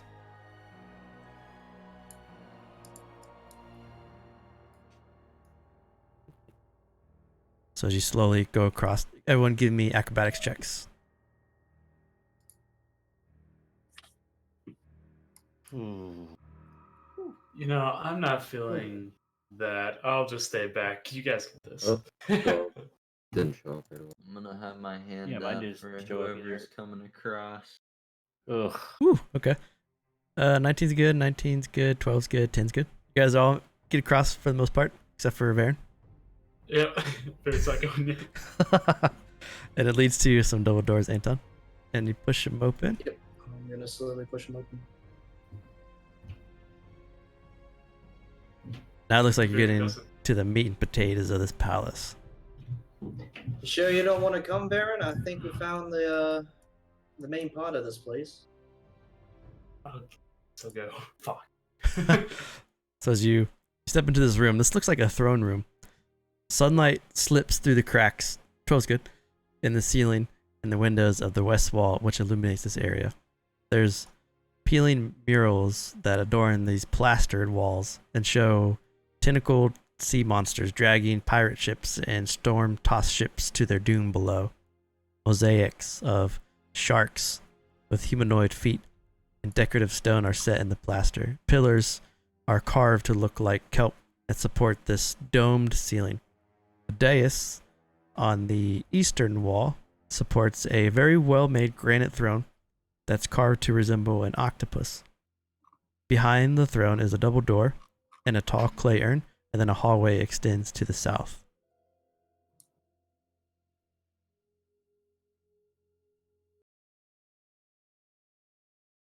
I'm not wanting to disturb ancient ruins, so let's just take what we need and leave.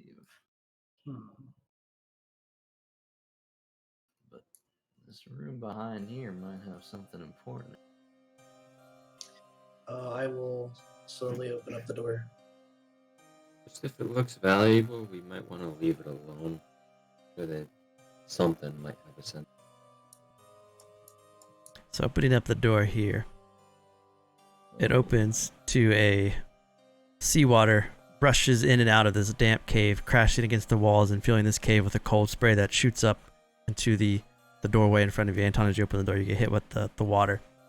Clinging to the wall beyond the door is a semicircular stone balcony. This balcony sits 30 feet above the water below that crashes into the walls there. Near the back of this cave, you can see a saggy bridge made of frayed ropes and wooden planks that it looks like it's falling apart. Between them and the north wall, midway through, which is that room that you guys couldn't get to, there's a window that you can see barely ajar there. I'll pass.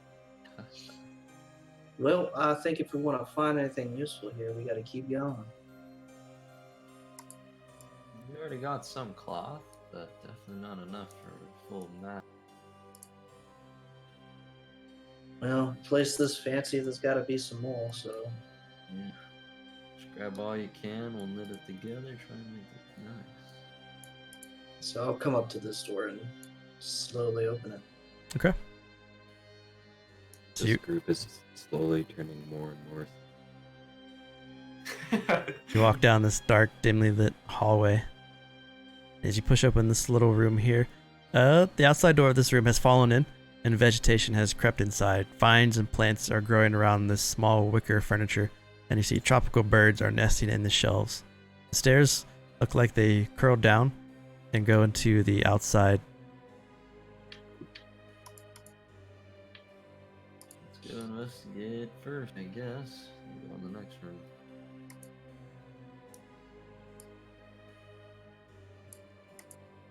there any strange plants, particularly blue ones? There's no blue plants. It's mostly just like eucalyptus and like tropical stuff, but nothing that would jump out that you could think might be used to make their strange potion drinks.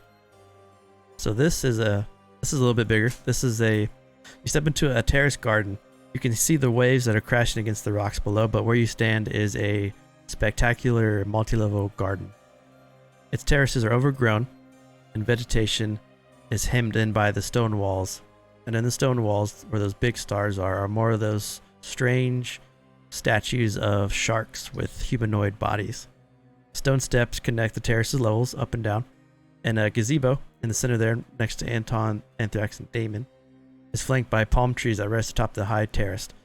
The floor of the gazebo, as you get closer, you can see is littered under the gazebo. So the gazebo stands up about 10 feet, and there's like an overhang that blocks like inside the roof that hangs down pretty far. And under it, there's about a 5-foot gap. And on the floor of this gazebo, there are the remains of past meals. You can see lizard bones. You can see blood hawk feathers. You can see 2 very large turtle shells. And not shown, let me pop them up real quick, are these very large, very beautiful birds. They're blood hawks. They're almost as big as Damien, and they sit perched on top of different stonework, and they're just like, they're hawks, and they're bright red, crimson, and they just kind of look around and they watch you as you guys walk out into this terrace garden. Well then. As you guys walk closer to the gazebo, I need you all to make perception checks for me. Oh God. Well,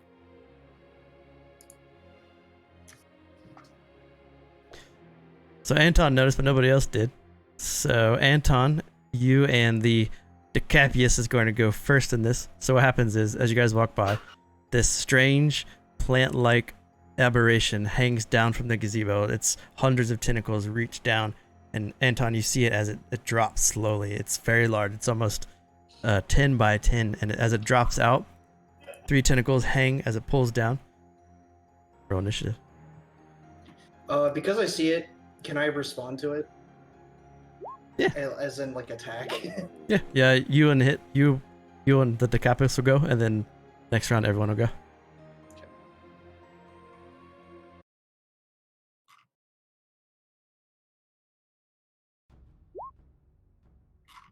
All right. So the Decapius gets first go. So Anton, you turn and go, yeah, and as you do, the Decapius drops down, and it's going to throw a tentacle at Anthrax. 14. Yes. Oh, I'm down. It grabs you. And they go to Anton. I'm going to throw a chromatic orb at it. Okay. I'm going to use fire. Ooh. So that's a crit for 19 and... Alright, double damage for 38. So it drops down, you see it, this tentacle reaches out, smashes into Anthrax, grapples it, and as it does, your chromatic orb slams into this thing, and it shreds the vine that's holding Anthrax, dropping him, and then burns half of its body, and it screams out in pain.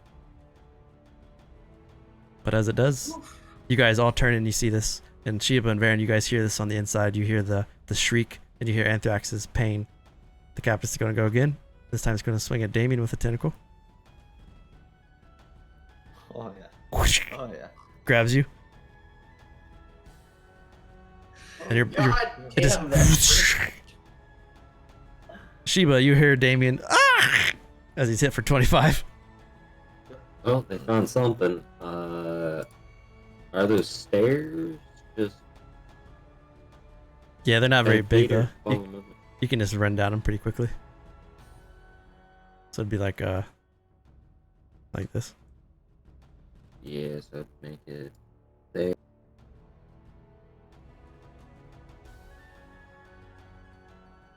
Alright, and then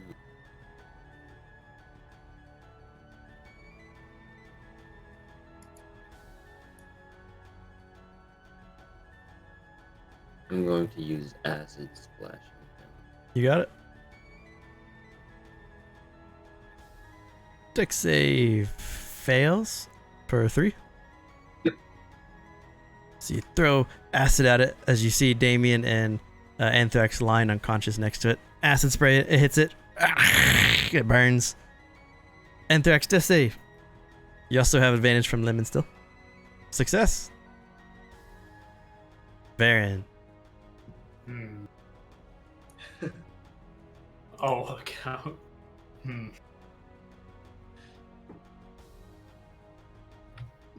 I'll healing word, Damien. Okay.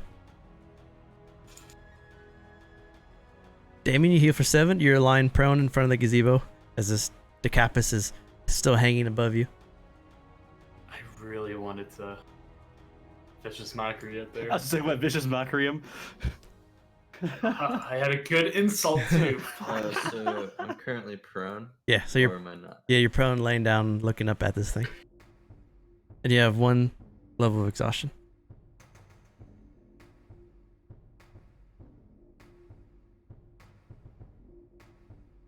Dude, that chromatic orb crit was pretty legit. Yeah, it was. Yeah. Shit. Sure. Shafty's my action Anton, stand don't up, right? fuck around, man. Say it again. Shafty's my action to stand up, right? Half your movement speed. So I think your 25 is enough, so you'd use 10. Okay. I'm going to stand up for 10 and then going to use my action to disengage. Go back to Anton. Got it. I'm going to action and fire a crossbow bolt to the plant. 22 hits. 3. It slams into it and a crossbow bolt sticking out of it. It looks pretty rough, but it's mainly looking pretty rough from the fire or the chromatic orb. Oh, But you still chipped into it a little bit. Smash a little air into it. Anton.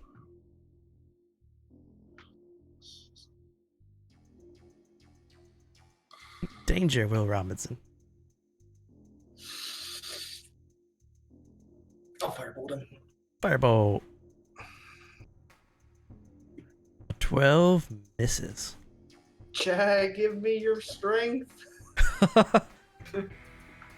Save a chat. So the Decapus can extend its tentacle 10 feet and it's going to swing at Sheba. Oh, 5 misses. It swings and misses as you Not duck enough under it. damage. Sheba. That's crazy.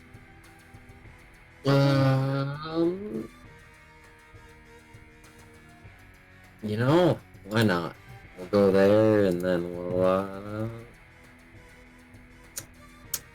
I'll raise 20 hits for 3. 3.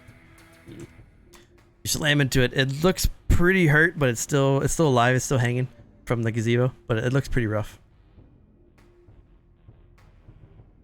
Anthrax death save. Ain't doing much. Ah, fail. No. Varen. You know what's gotta happen. You know what's gotta happen. Your mom. Yeah, I'm doing it. Vicious mockery. Yeah. I tell you to some friends, but they just kill themselves. So you scream out the Decapus hanging there, and it hears your insult, and it goes, ah, and it dies.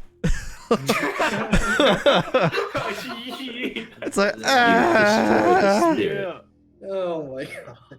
Sizzy soul. G. Sizzy G's giving inspiration to Anton. Anton, you have inspiration from Sizzy G. Well, let's try and stabilize Anthrax. No. Yeah, 4. Double force. I'll just come up and cure wounds. So you walk down, you reach down, Does hasn't yet. you heal him.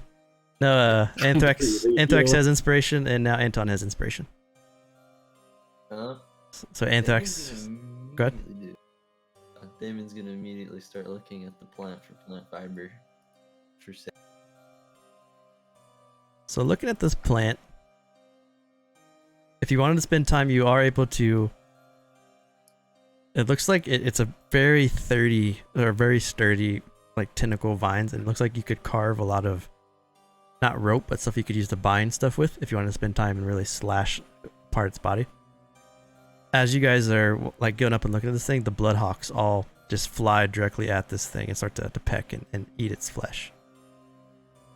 It's like a feast of these gnome-sized hawks just. Anthrax, that's I'm backing up. Well, boys, I think we should keep on.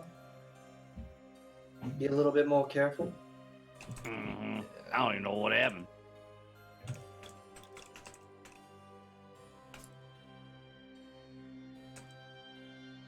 Well, let's continue on. We'll So- grab what's left of the body later. Could have useful material for later.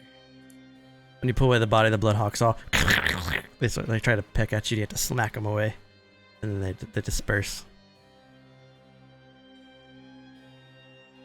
This also means that Anthrax, you have seen bloodhawks. So if you wanted to in the future, you can wild shape into bloodhawks once you get flying.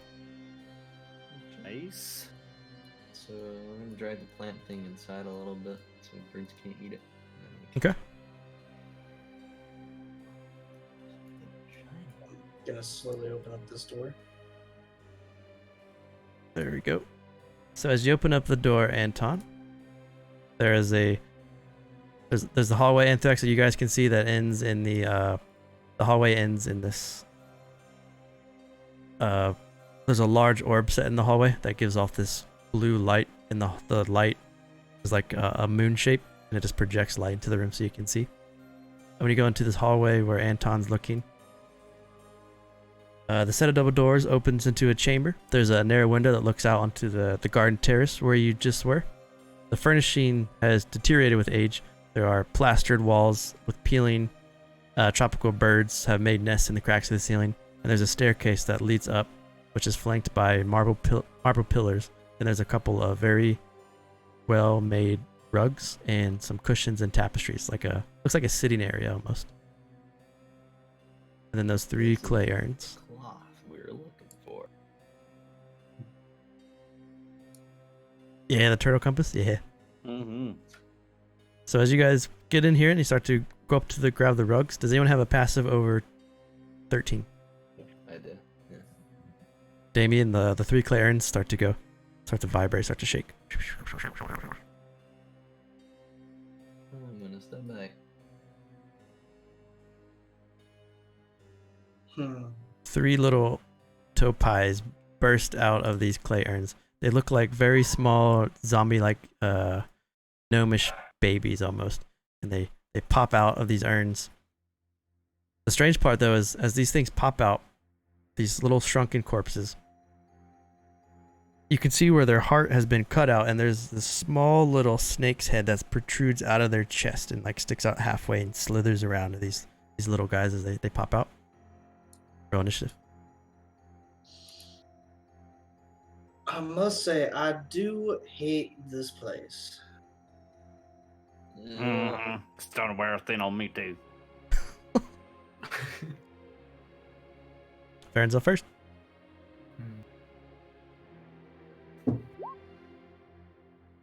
I can get there. All right. I'm gonna run up and rapier it. You got it.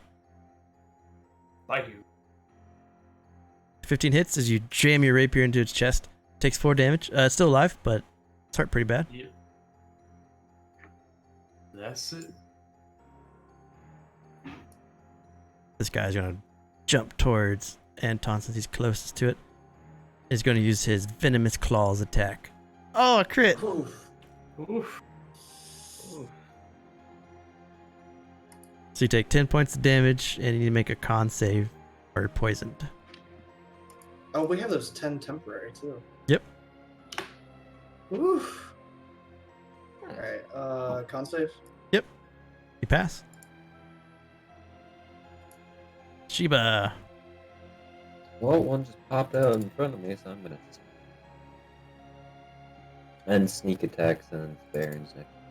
So Farron jabs with the rapier, and as he does, he pulls it out. You jam your rapier through its skull, killing it.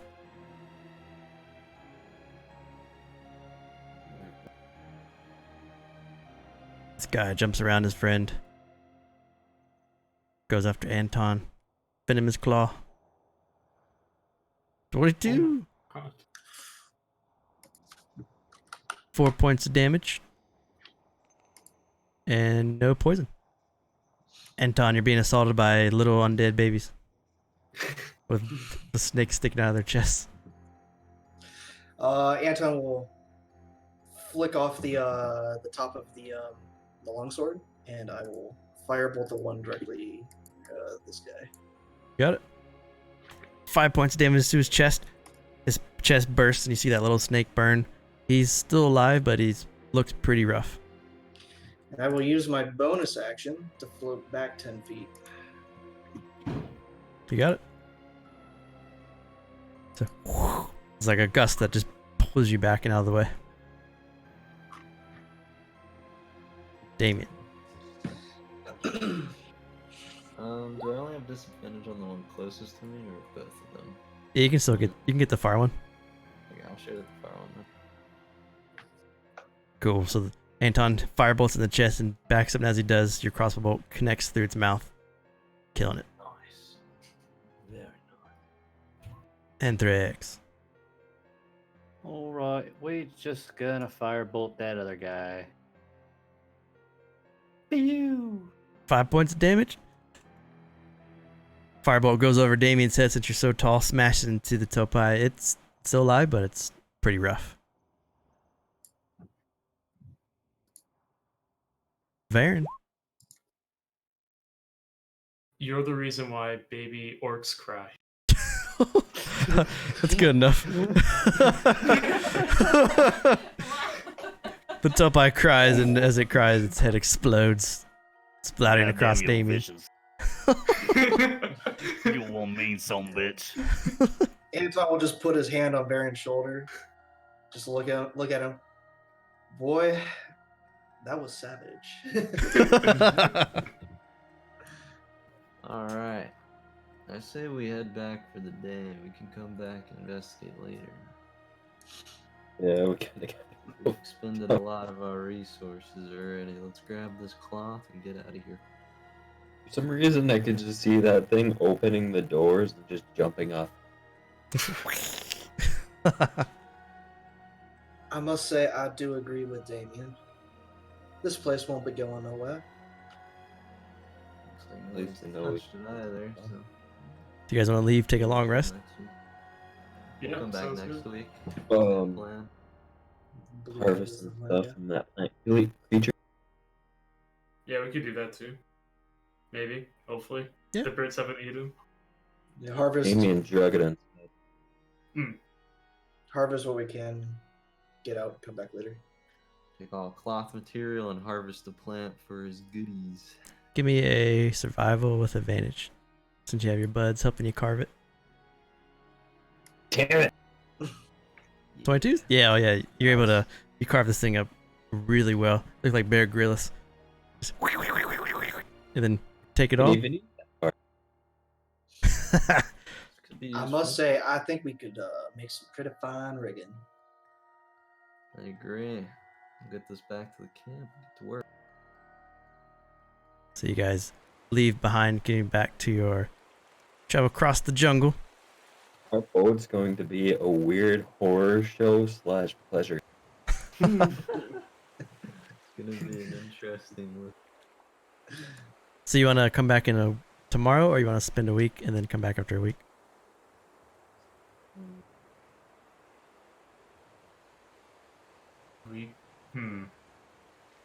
Up to you guys. Say we do a week because we're kind of pushing the boat back, and we're gonna need more supply. Yeah. Helps to know what we're looking for. Okay. So as you all cross through the jungle, down the road. Go ahead. During this week as well, as we're building, when Anton does his watches, he's going to check to see if we're being watched by the Amazonians Okay. or something. Makes sense. So for this week, what would you all like to do? What is your main tasks? I'm still working on the boat, 100%. I'm gonna Well, try and just get grab the sap. doors open so we can start using the boat as shelter. Yeah, focus on the boat. I was gonna tag Shiva in to do shelter stuff, but I'll do both again. I can do shelter stuff too. Let's swap. Might as well keep it consistent. All right. Can we get another nat one? Better. Mm. Oops. I'm only improving. Anthrax 1 to and 4 to 6. Baron. That was survival food. You guys hunting for food and stuff? Yeah, And sap? Okay. and I'm gonna use my Notice- inspiration because god dang, that was terrible. All right. 21 and 14. Cool. Damien's the only one rolling high at like every week. Right? The consistency is terrible. So, for the week, the hunters and the gatherers, you guys find a ton of meat, and you guys pull back almost 30 pounds of meat. And as you do, it feeds the 5 of you amazingly for this entire week. Also, on the flip side, you do find quite a bit of sap, and you pull some of the sap back. So the next time you guys want to build after this week, one person will get advantage on their build check, as you guys use all the sap that you found to help put together your ship. The ship, though, for the most part, 16, 6, and 9. Let's see here. I need one of you 3 to roll a d6. Let's see what we got. Damien grows frustrated as the 3 of you are not making as much progress as he would hope. Because of this, he gets so angry that as he's nailing some wood into the ship, his hammer hits and it goes back and hits him in the face, and he gets pissed off, and he spends a whole day by himself just cussing and bitching about how much you guys suck at building ships, which lowers your week by a day. Sounds about right. I don't even think we've decided who the captain is yet. I don't know Sheba. This might just be my poor old soul, but I don't know what his problem is. And, make a perception too, Anton. 18. So you do occasionally spot an Amazon warrior kind of going through the jungle. They don't look like they're really watching you, but they do like pass by and they kind of give a glance to see what you guys are doing, and then they go about their usual routine for the day. So they like see you and they're like noticing what you're doing, but they don't really give you too much mind. So it's not like you're being watched. They kind of know what you're doing because the island's not huge. Okay. But so a week goes by, plenty of food, plenty of sap. The ship is a couple weeks behind schedule, but it's still being built.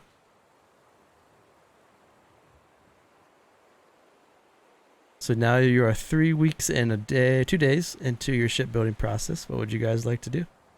Mud pits and then temple again. Sounds like a plan to me. That's a bet. Back to the temple. Give yourselves 10 hit points for relaxing in the mud. We're going Gonna to need need it. God dang, every time your mantras hit, it's like 72 points. I've only got 11, man.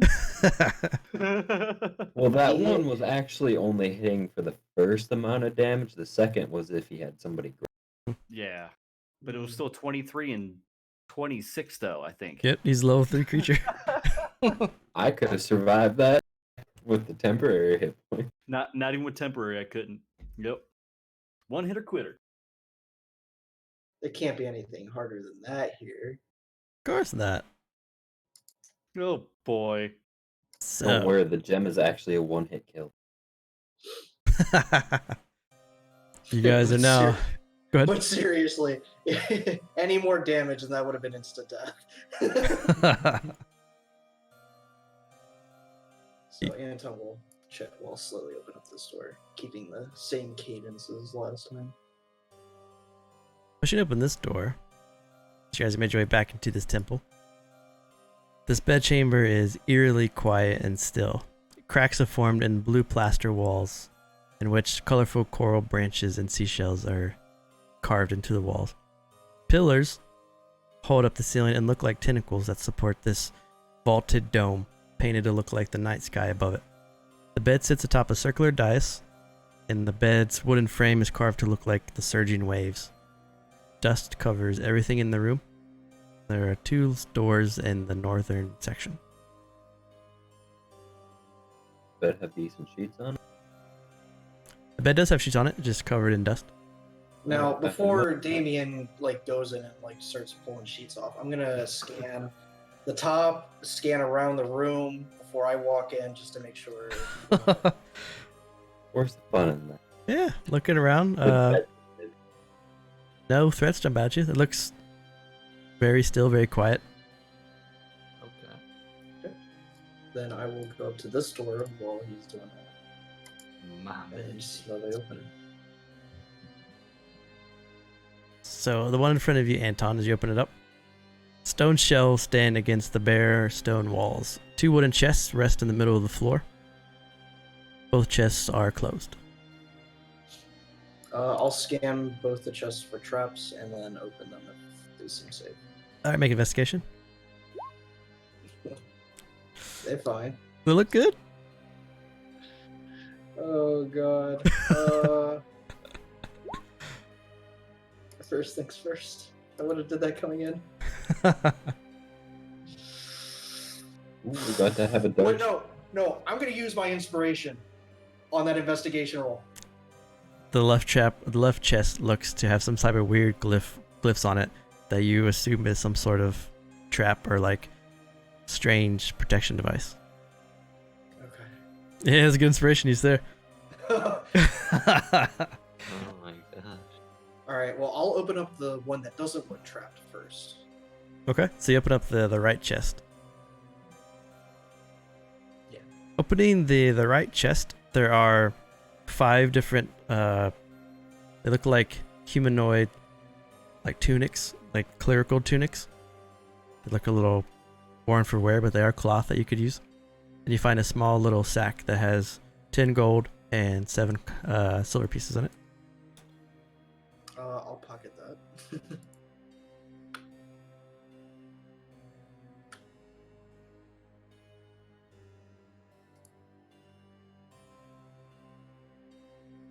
But I'll pocket the gold, and I will keep the tunics in the chest. And I will carry that out to Damien. Okay. Okay. Mr. Shiva, are you good with traps? Maybe. Just one way to find out. Well, there's another chest in there. It's got some weird glyphs in it. Definitely looking like a mechanism of some sort. Well, if you hear a loud bang, send Anthrax or I'm gonna try and disable it. All right. I'll stand at the corner of the room and try to be out of the way, but still just to see what's in it. You want these tools roll? Yeah, these tools. 19's good. Go. You release the trap that's binding this. It was a glyph of warding cold trap, and you you mark off the parts of the ruins that you know will let the trap not go off. Brush it aside. Then the trap or the chest opens up. Inside I'm at shit. Inside the chest is a single tome, a single ledger. It's very old. It looks pretty worn. A lot of the pages inside have turned to mush over time, but as you open up the logbook, most of it falls apart in your hands, but you're able to discern some information in this tomb.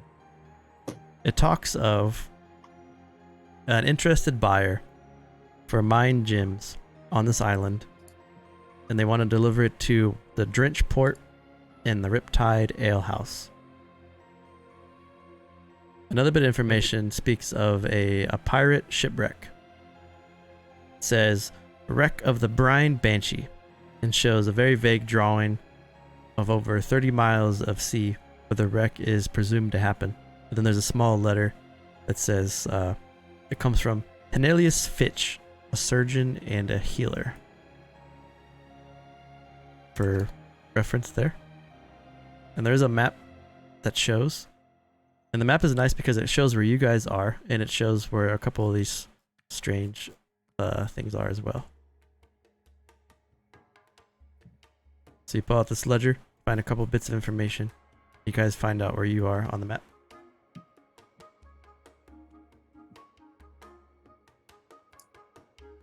So you know of a new port, a new town that has some sort of dealings with this island, and then you know of a wrecked pirate ship that you guys can delve into the waters to uncover if you wanted to. Well, at least we know which direction we can go in to find land. Yep. Oh, look at this. And then the other room just opens up into a little bathhouse. Nothing really spectacular there. All right, next room.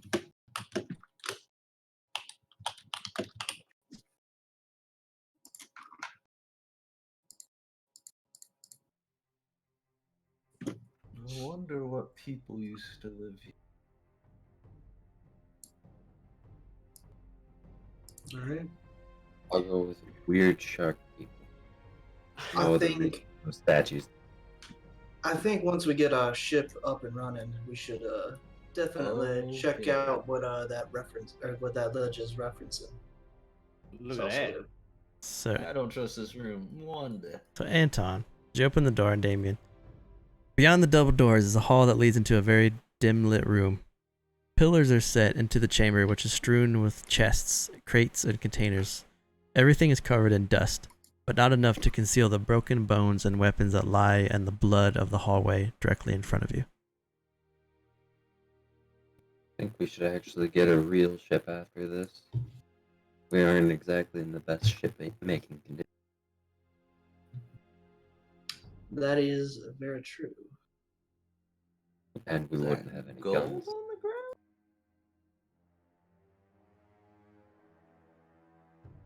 So we see this right here. Yeah, you see the bones and the weapons, broken bones and weapons that lie in the hallway in front of you. And then beyond it, you can see chests, crates, and containers strewn open, valuables strewn all about. Okay, I ain't saying this looks like, a trap, but I think that this particular, part of the hallway is in fact trapped. Definitely. You got take- something to throw in there. Oops, didn't mean. I'm gonna grab a close by rock and throw it where the bodies are. Grab a rock, you toss it into the bones. Ching, ching, ching, ching. Okay. Hmm.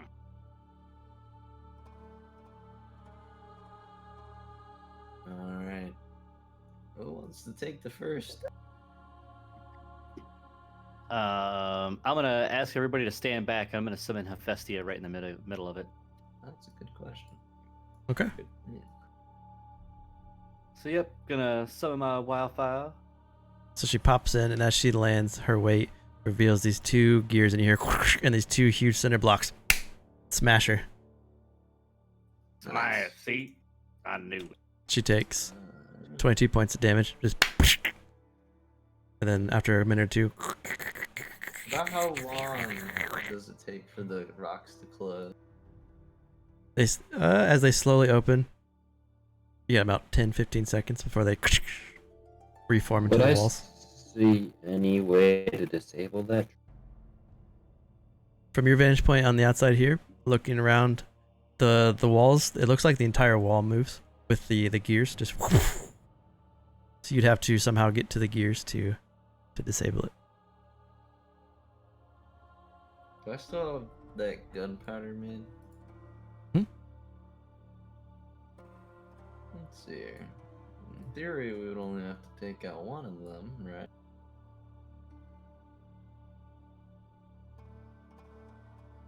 Was it like an instant boom? Yeah, it was just. Okay. Alright. Anyone got some firepower?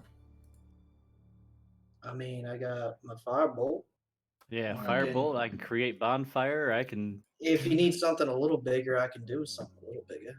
Hmm. Well, if this wall's weak enough, I can possibly blow through it with what little gunpowder I have. I'm just gonna need someone to ignite it. There's no telling if the roof will collapse or not.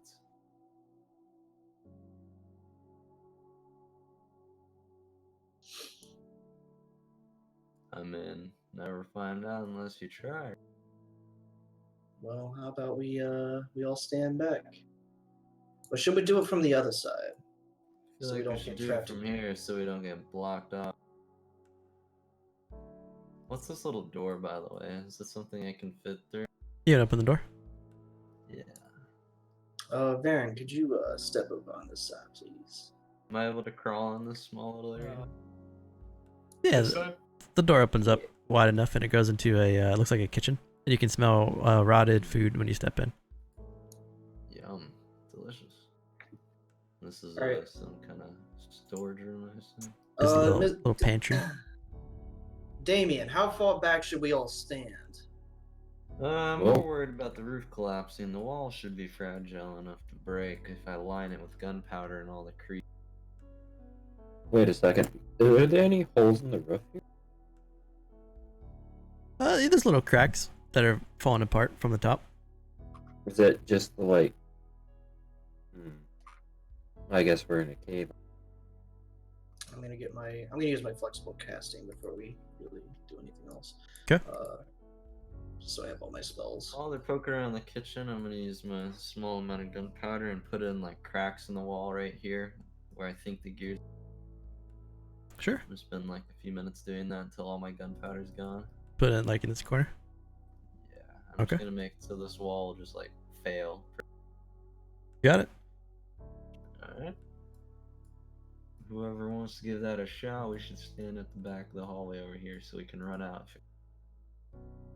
I'll move back. Are we all Well, ready? I'll ignite it up whenever you guys are ready. Get ready to run. I don't know how the roof will hold, but it's underneath a mountain now, so should.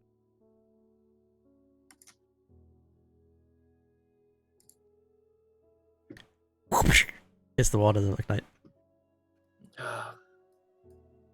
Uh, Because you rolled 8. hold on, Damien. I'll try it again. You need me to do that for you? No, I got it. Sure. I got it. All right, it's okay. As he says that, a fireball ignites from his hand, hits the wall, and then poof, knocking you guys back a bit as the cave part in the wall crumbles. And you can see part of the gear has been thrown off course and like fallen into the center of the aisle here. That might do it. So- Alright. Looks like you destroyed this right gear pretty well. Smoke So kind of this billows side out. technically should be safe. Damien's gonna stick his hand out in the middle of the hall right here, like on this side. Just like kind of like waving. Yep. Just waving. Nothing happened. It's pressure, not Looks like it's Yeah, pressure since- sensitive. Can I just go in and grab one of those chests that we unlocked? Or the one I unlocked? There you Grab go. something heavy. I don't want to mess with these urns if I'm being honest. So you go in there and grab the chest. Okay. What do you want to do with the chest? I'm gonna take it and throw it in the mech. Throw Or in the... Throw it in the middle. Yep. So the left center block slides into the middle. It gets, you see, it gets to about like here. Excellent. Just, and then you see the right center block. It just slowly inches out just a little bit, and it stops. There we go. That worked. All right. Well, I think Damien's we can gonna do go this. first, trusting his. So you guys hover on that right side, and as you're like going across, it still triggers after 15 seconds. So as you guys are going across, it goes and stops like right in front of you. It's this huge block, and you just Shit on me. squeeze through. Scared shit on me, boy. God dang. This room opens up into a, I mean, it's full of chests with stuff spilling out of it, but there's also a cave entrance that goes into this hallway here, and then there's a southern hallway that goes to 2 more double doors. But in this hallway here, there are I'm gonna put it all in for you. So there's a ton of stuff. There's 40 gallons of wine, all in bottles. Oh my god. There's 80 pounds of salt. There's our salt. There's 150 gold. I like this place. I say we haul back what we get today and then come back another time. There's Haul one back set the rest. of alchemist supplies. There's a. Okay, go ahead. Did you say that any of is there just dust everywhere here? Yeah, there's dust and cobwebs that cover this entire place. So there's a strangely enough, there's a wedding gown and a veil. Set of scale mail. If anyone takes scale mail. There's a griffin saddle, specially made to fit griffins. 50 vials of perfume. There's a very well made spyglass inlaid with a pearl. That looks to be worth 1,000 gold. Very well made. There's a So, 100 crossbow bolts. I think we just found our booty is a pirate band. I agree. I say we take this back today. We can investigate more later. I don't think we got that much more to look at, but Yeah, I think we should just look We around. still haven't seen across the bridge. True. So that's all I this mean, stuff. I don't think anybody else is going to be coming up here anytime soon. Before we leave this room, I think we should organize it all and get it ready to leave whenever we're ready. I can Speaking of agree with we that. should take a rope too. Put things in boxes and stuff and start putting them out into the hallway so we can just take as we go. Especially if we're in a rush for any reason. Who wants the wedding gown? I don't want to fancy like That's going to be in the middle of the sale. Come on. Who wants the spyglass that's worth 1,000 gold? I think that'll be a useful tool for a pirate band, honestly. Griffin saddle? If anything, Anton will take the spyglass. Lots of spoils, lots of plunder, lots of random plunder. Yeah, wedding gown. We can start moving stuff into boxes out in the hallway, whatever. Like, we obviously aren't going to use immediately, like the griffin saddle, scale mail, wedding gown. Damien's going to take the alchemist supplies since he's very fond of such things. You got it? Take a rope too. Take a rope. Okay. Yeah, there's 10. Yeah. There's 10 50 footers. So Yeah. take one of the After 10. we organize, I'll be ready to continue onward into. I'm going to pull, or I'm gonna have the group back. I wanted to try something with that rope. We're going to the balcony. You're going to the balcony? Yep. With who? With anyone that will follow. I'm gonna try and get you Okay. guys. Come on. Oh, yeah, yeah. Come. All right, you went to the balcony. You can see the waves crashing below you. And then I'll secure it, like a little bit in. I'll secure it to the balcony, and then I'll have Aaron hold a piece of it, and I'll wrap it around me, and I'm gonna climb over to the. Okay. Athletics, acrobatics, your choice. 12. Son of a bitch! Can't roll over a 10 very much. Do you want to like try to climb I'm gonna around give the him sides? bardic inspiration for this. Sure. And that's a D6? D6. So you beat the check 16. with the bardic inspiration, and you Thank get God. to the window. Assuming I'm the three of gonna them. like kind of quietly peek my head in first and look. Is there anything in there? I have 60 feet of dark vision too. If that makes... So as you peek your head into this this window, that's big enough to fit for you to fit through. Or you'll have to really squeeze in there. Inside is a plastered walls of this dark room with slick moisture and colorful stone set with starfish and shells. A stone sculpture of a giant crab. Its pincers hug a 10-foot wide basin. Water trickles out of the crab's mouth and lands into the basin.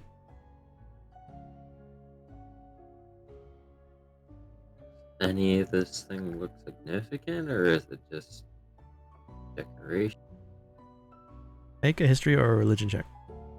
Grab I'm people. terrible at both. Golly. Decoration. It just looks like a cool. It looks like a cool Badass fountain. room. Yeah. Shiny. That water looks nice.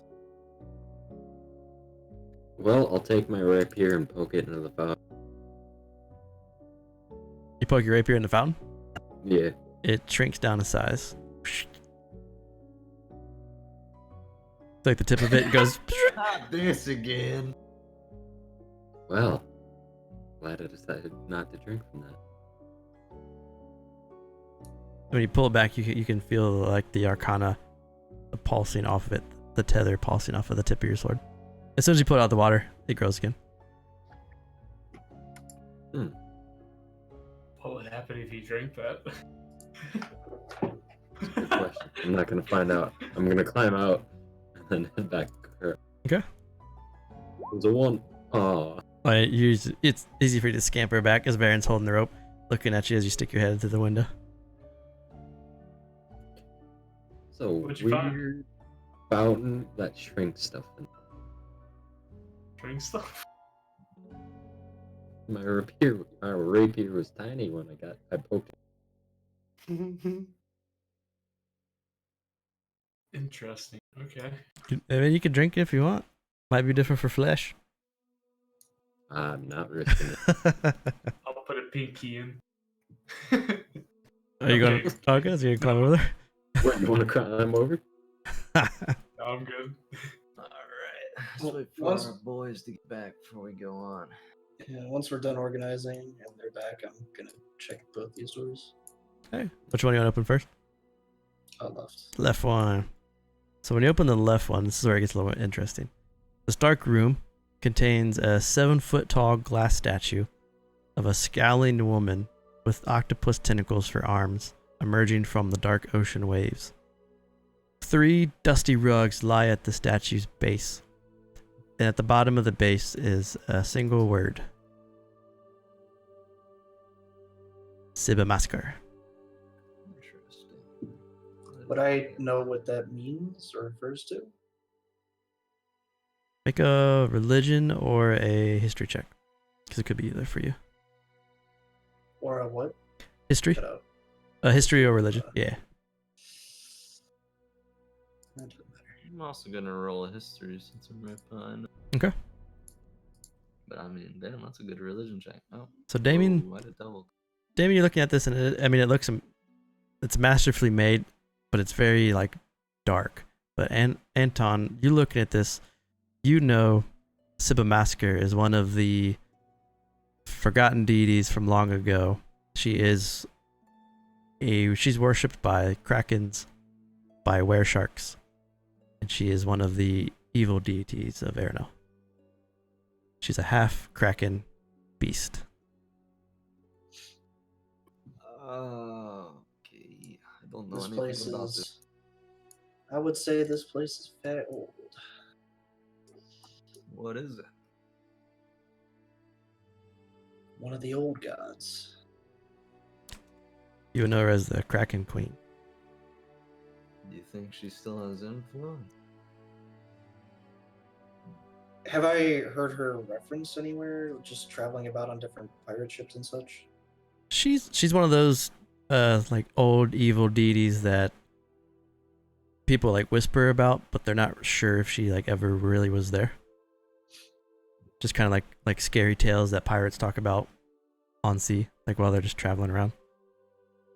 Yeah, I would say that really not referred to much, but every now and then you hear some stories. You know, just ship gets lost here and there, or you come across something you just can't rightfully explain. That's Ah, usually when she comes up. So we just robbed the temple of an evil deity. Well, I would say most of those tales are just stories. Not much Yes, merit as to a them. scientist, it's my job to spike gods. I'm gonna grab the rugs and leave the room. All right, you grab the rugs. The rugs are shaped around, or like placed around the statue, like they would kneel on them to worship the statue. Well, our ship's gonna stink of this stuff. We go and put it out in the hall with the rest of the stuff. Before I go check the other door, Anton will just kind of reach out and just touch the statue. Just kind of focuses himself a little bit. See if he feels anything. And he'll turn around and walk over to the other door. Make a wisdom save. Oh no. 8. I want to make sure I say this right. Cause yeah. Cause yeah. All right. You get a strange flash from your past, and you see yourself on this very large warship, and you see these crewmen walking past you, and they say the word that you've heard many times before in your dreams or in your thoughts or whatever you came from. You hear, they all greet you. Shaitan, Shaitan, Shaitan. And then you remove your hand from the statue, and like you have to blink for a second, and you realize you're back in this strange old temple. That's interesting. You okay, buddy? Oh, Gonna keep yeah, hauling yeah. the rugs out? It's very interestingly made. That's what I you get probably when would've- dark worshippers in a temple far away on a secluded island. Things tend to get a little bit. But I probably would have, if I'm guessing I was probably in the room there, but I would have spit on the floor in front of the statue before leaving the room. Okay. Now let's see what's in the other room. You spit on the floor. The statue gives off this weird ominous presence, but yeah. At least the rugs are removed before you spit. So opening this door. This door opens into another strange room. Hanging by a chain from the ceiling of this dark room is an old diver's cage with barnacles clinging to it. The cage is roughly 8 feet tall and hangs about 2 feet up off the ground. Tattered rugs are splayed out before it, and 2 bare shelves are covered with dust and cobwebs, but across the shelves are like dozens and dozens of bones and skulls that appear to be humanoid. Now this is interesting. These rugs are too tattered to be used. Damien, in front of you, the rug slowly moves a little bit. Oh, that's new. Oh, in your sailor tales, do rugs usually move? I mean, unless they're possessed by something, or they got something underneath them. Or Not got a necessarily. little bit of a possession going on here, unless there's a door underneath this. I kind of like tap it with my foot. You tap it, it stands up in front of you, and the rug is smothered and rises above all of you. No. Roll initiative. Goddamn mimics. Evil rug, gonna get you. Damn. What's up with my pets? Ooh, there you go. Like 3 times today. You've been the one giving me all the nat. You know it. So Varen, you just hear, "Oh shit, the rug's standing up," and then just like.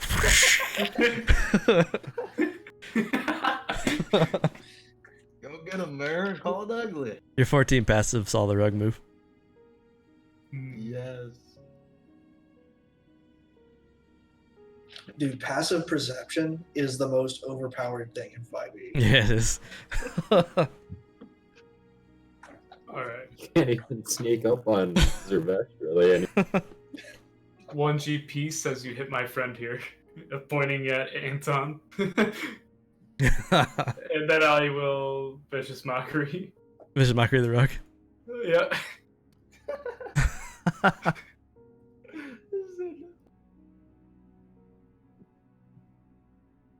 Oh, the rug is immune to psychic damage.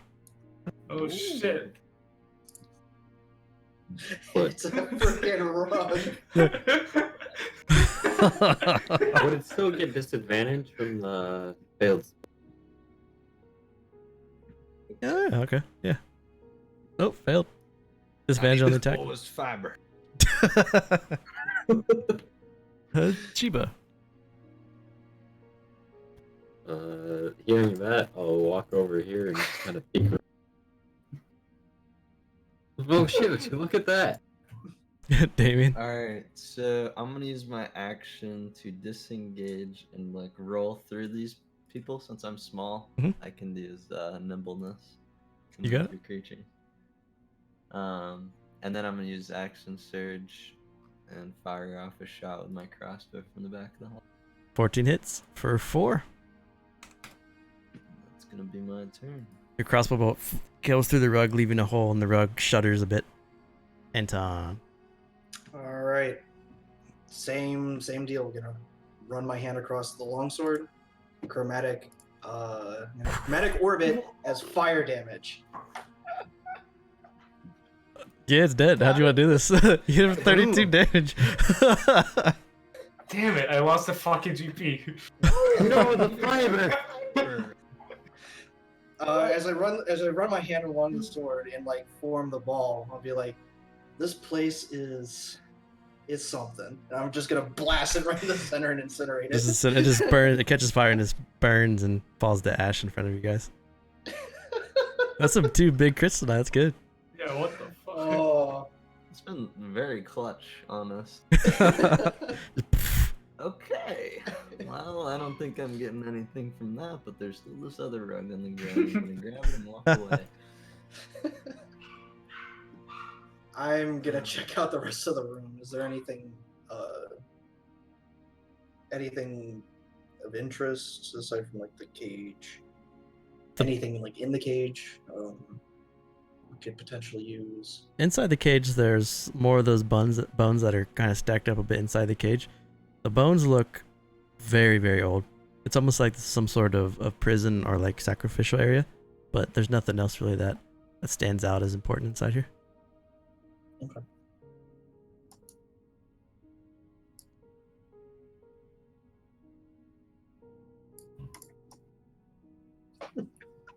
God, that is almost like max damage. Yeah, Yeah. that's some nice damage. That's ridiculous. The rug had 33 Damien's health. gonna tidy everything up and get it ready to go before we go in the cave, and then Yeah, I'll help Damien with all that. You got it? Damien's gonna try and like fashion little backpacks out of the chest so we can carry as much as possible. Yeah, it's pretty easy enough for you to do. And then he's gonna return to the group. You have all these supply packs just waiting for you guys when you walk out. Yeah. Full of wines and ropes and all kinds of random stuff. We already got our booty. Now we just need to pour. So walking into this cave. How far is this drop? I'm assuming that this. It's not too bad. So you could jump down about 5-7 feet. So you're dropping off. Yeah, I'm mostly concerned about getting back up, but Oh yeah. Okay. This is cool. The sounds of crashing waves echoes through this cavernous complex, and you see some little crabs scuttle about. Snails cling to the walls, and in front of you is a almost like a 5-ish foot deep pool. Looking to your south, another pool of similar shape also appears, Wow. and then before you, as this cavern twists and turns, it leads to the bridge from before. But this looks like a place where fresh water was being collected. Maybe even some sort of like strange teachings or preachings or religious things. But now it seems really bare. Okay. I am not crossing that bridge. Any volunteers? But you're the I'm smallest. gonna look down here. So, I'm and gonna look at Sheba and like size myself up to Sheba. when you look down the little cavernous corridor, Anton, seawater erupts from 4 holes in this long tunnel before quickly receding. The power of these eruptions look like they're strong enough to knock over a large creature. And as you watch, it's almost like a spout, like a geyser. One shoots out here, one shoots out there, shoots out there. And as you Does it look like there's any safe spots in between? there are safe spots in between. It's kind of tough to judge like when they're going to fire, because they don't fire like all at the same time. They kind of randomly just spew out like a cannon of water. But you can move like halfway between each one if you wanted to try to go down the geyser tunnel instead of crossing the drawbridge. I'm gonna tell Sheba to look out at like the little thing below and tell me if the water's receding and when it's coming. I'm gonna see if I can figure out the timing between when the water recedes and like when it blasts the water. Okay. Make an intelligence check. Both of us, or Damien. Well, what? So it looks like Weird today. when the wave hits, it pushes out the first three geysers. And then when it recedes, the fourth geyser shoots. So it's like, but it's not at the same time. It's like 1, 2, 3, 4. All right. Damien's gonna ask to know when the water's like he's gonna wait till like the blast stop, and then he's gonna wait and tell Sheba to yell out when the water's about to recede again for the last. He's gonna try and run past it all. Okay. So the water try hits. the easy way first. And you see. And then Damien's gonna go and wait for Sheba's word before passing on the final one. Yeah, that's And are the safe spots like the little black like indents? Where Yeah, it's that- like the area's in the middle. it's like right here. Yep, you could jump in there and you can hide and wait. Okay. So do I make it past the first three without any trouble? Yeah, since you guys waited and kind of figured out when they shoot, you just jump through the three, and then the fourth one in front of you, and then recedes. All right, and then I go through the final one. Take a peek. Okay, that is weird. So as Damien jumps through the final one, what are the other four of you guys doing? You following his lead? Yeah, Yeah, Anton. I'll fall asleep. Mm-hmm. So the only trick is you have to wait for Sheba to yell. So Sheba, you have to find another way across. Yeah. Mm. Is I'll help them through. And then, are there any solid stone pillars? They're not like really high, but you can the Like rope. something I can fasten a rope on. Yeah, the rope's like tied to it's about a foot up off of the cavern. Oh god. What is this thing? Well, I'll tie myself up and secure myself best I can. And I'm gonna try and go. Okay. Come over and probably be right here, seeing if I can catch Shiva. Go for it. Make acrobatics. Hell yeah. 16's good. You can get across the bridge a little bit before you get kind of nervous, and then you throw your rope, and Varen can catch on the other side. He'll pull you across, swing you over. Unfortunately, as you swing across, and as you guys step into this room, rising up from the floor of this damp, dark cave is a grotesque 10-foot statue of a sea monster with glistening eyes and tentacles. A raised stone basin, its base carved to resemble surging water, stands nearby. Looking up on the ceiling now as you all walked in, clinging to the ceiling behind the statue is a 9-foot-long slug with glistening black skin and tentacles sprouting from its head. Its mouth is open, revealing sharp teeth as it's hanging from the ceiling above you and staring down at you. Just staring, watching you. That's horrifying. Oh, and what about this one? What's the story? Would I know anything about this? Just some weird ass looking thing that's sitting above this kraken looking statue. It hasn't attacked you yet. It's just, it sees you and it's just staring at the five of you. And you can see it just slime just oozing from its face and the tentacles on its head just slowly wafting around. Oh, I got the perfect vicious mockery for this. It speaks in Abyssal. Does anyone speak Abyssal? I do not. Nope. I don't believe I do. This dark guttural language explodes out of its mouth. It's deep and like comes from the gut. And it says a couple strange phrases and then just stares at the 5 of you as it slowly starts to slime its way down the back wall behind the statue. I'm gonna try talking to it in Common, Gnomish, Dwarven, and Draconic and see if it understands any other languages. Out of those languages, it just continues to slither down the wall behind you. Anyone got anything else? Nope. When it gets to the back corner, even more angrily, it says the same phrases that it was saying. And you can, Do Vol and Vethera understand Abyssal? I have Celestial. Is what I put. you can take Abyssal or Celestial. I don't remember what I threw on there for it. I think it was just Celestial. Celestial. Yeah. I'll ask it if it speaks Celestial and Celestial. It doesn't answer, and it more angrily speaks to you. I'll try Primordial. And again, kind of looks at you. And now it's visibly angry, and you can see its tentacles are rising up. Roll initiative. Alright. Oh, 4! It was still off 7. of our shields, too. Whew. Thank God we got that mud pit. Thank God we decided to go back and rest. Yeah.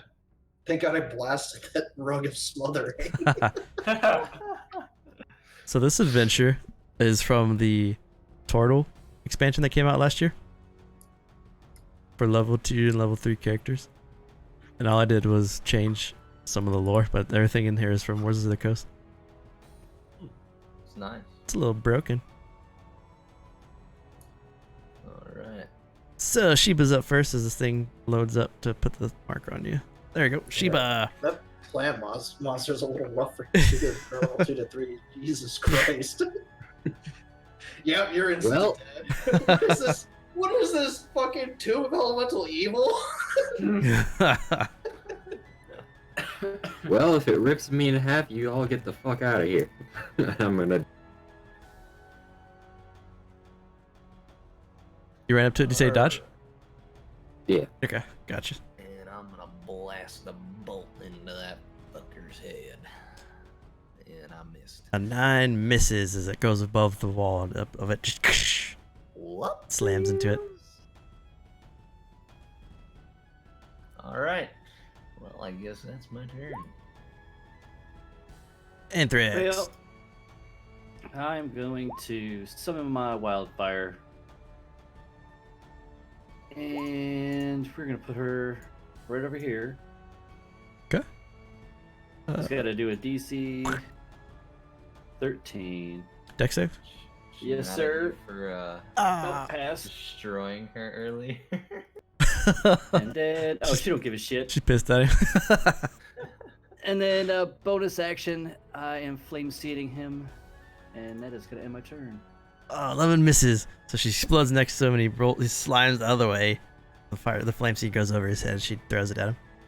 Varen. Man, no luck tonight. Hey, you have something on your chin. And then the third one down.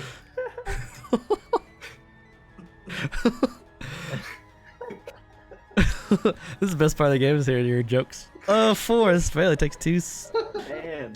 psychic and disadvantage. Yep. Disadvantage is next We need attack. to find a way to get everyone in the party to get vicious mockery so we can just. Knock him down 1 to 2 points at a time. Anton. Alright, we'll try a lightning ball. Oh, this... Oh my god. It's good rolls, dude. 23 hits for That's our 17. damage dealer right there. It's a shame I can't do what Horatio was able to do yet. Just go fucking ham. So the lightning ball, Would be able to nuke every one of these people.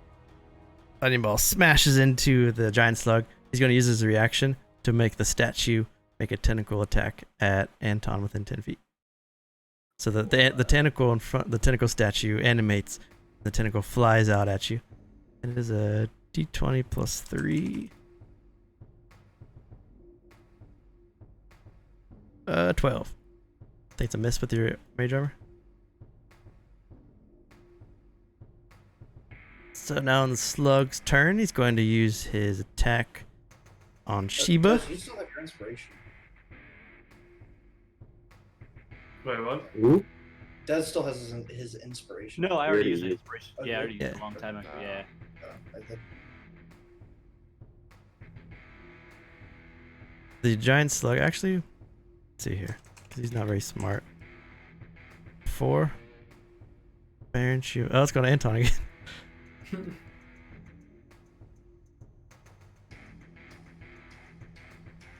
He summons a guiding bolt at Anton. And if it's not rolling. I see it going up a bit, but Yeah. Alright, I'm gonna have to roll myself. What you get? D20 that's plus disadvantage 3. too. Disadvantage. Plus 3. 19s. Well, didn't matter. Okay. hold on. So it's plus 5. My AC is 15. Shield. Nice, got it. So this guiding bolt ricochet comes flying at you, but the guiding bolt's not radiant. It looks more like necrotic and pulsing, like pussy, and it flies towards you. Block with your shield. Magic. Sheba.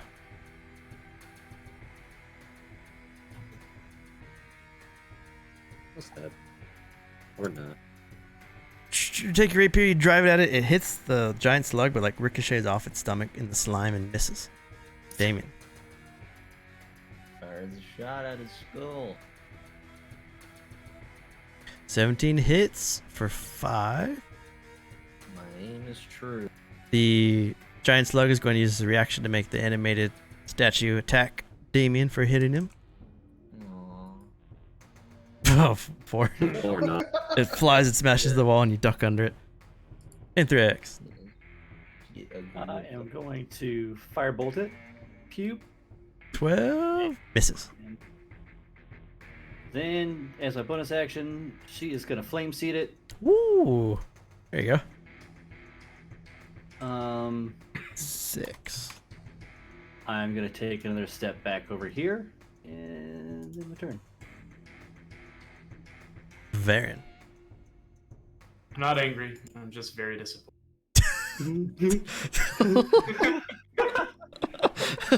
Yeah! Damn it. Fuck. He doesn't care about your disappointment. You ain't his real dad. Anton. Firebolt. Firebolt. 16 hits for 6. You just getting peppered by firebolts and fire seeds. Alright. Giant slug's turn.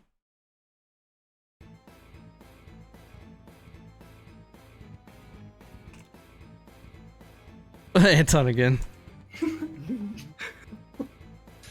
Guiding bolt. 17. Yeah, it was my turn. 17 is hit.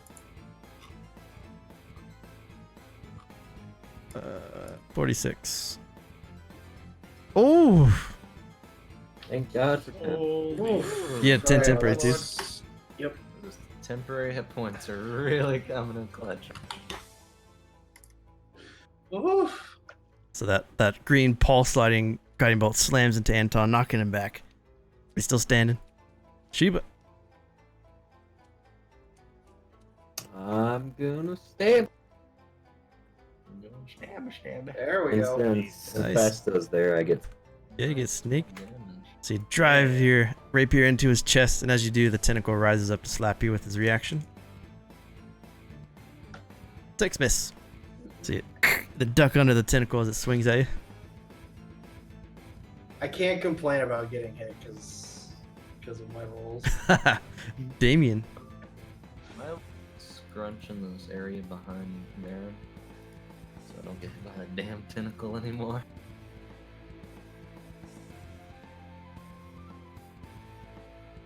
Alright. I'll fire one more, and then that's gonna be my turn. 15 hits for 5. Anthrax. Tentacles retaliate on me now? Nope. He used his reaction hit Sheba already. I am going to touch my buddy Anton over there. I'm going to cure wounds at level 1. Ooh, nice. You need Yeah. some help there, boy. And then Hephaestia is a bonus action. It's gonna flame seed him. Nice. 12 misses. Damn. Damn, that gonna be it. Verin. You are so ugly, prostitutes wouldn't even go near you. God. Our damage dealer right there. Oh, Fuck! Oh no. the giant ugly slug's like, I'm a prostitute. Here. Take some damage. Oh, so you could speak common now. Hey, Tom. Damn, dude. Oh, what the hell is? Alright, how do you want to do this? He's dead. It's 3 crits. I'm gonna throw it right down his throat. That's a fire right there, boy. It Everyone explodes. respects Anton after this. Goddamn, boy, that was pretty damn good right there. I like that fire. That was nice. He explodes, his pulse, like it just green ooze just splatters across Sheba, Hephaestus, and that kraken-looking statue. All right, time to loot. I'm gonna have to get used to Jump this, into aren't chest over here without. Get used to Actually, what? I'm gonna look at the chest. I'm gonna Why wipe some of the you guys slime off seem to me and throw it have, at Bear. Wait, what's going on? Everybody's talking at once. I asked Chivo, what? Fuck, I forget already. God damn it. I have to get used to what, and I'm throwing slime. Oh yeah. Because you blew it up on him again. Damien with a 23. You got a crit in one. With a crit, looking at these chests, even though they're covered in green ooze, they don't appear to be any traps or anything. All right, they're safe. Let's get in these. I'm gonna immediately open this. So opening the chest, inside you find 120 silver, 70 copper, 2 red potions, and some strange. They look like frog hands, but they're medium-sized gloves almost.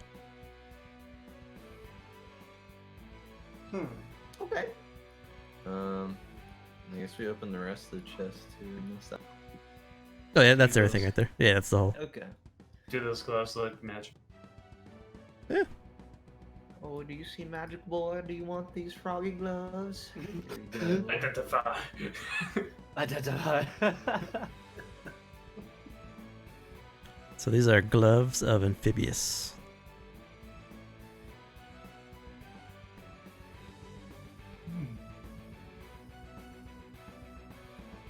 All right. Let's get out of here. Someone watch the. Those would probably be useful in Shiba. And- why not? Your alchemist kit lets you identify that those 2 potions are potions of healing. Those 2 red potions. 2 potions of healing. Huge. Alright, let's get the supplies and get the hell out of this place. Yes. As we leave, Anton's gonna touch the statue again. Make wisdom save.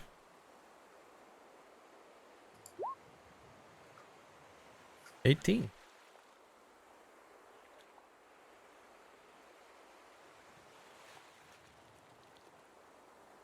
It's a feminine-like voice at first that whispers to you. But then at the tail end of the feminine-like voice, it turns into this like dark, like deeper voice. And it tells you to find more like yourself and uses that same word as before.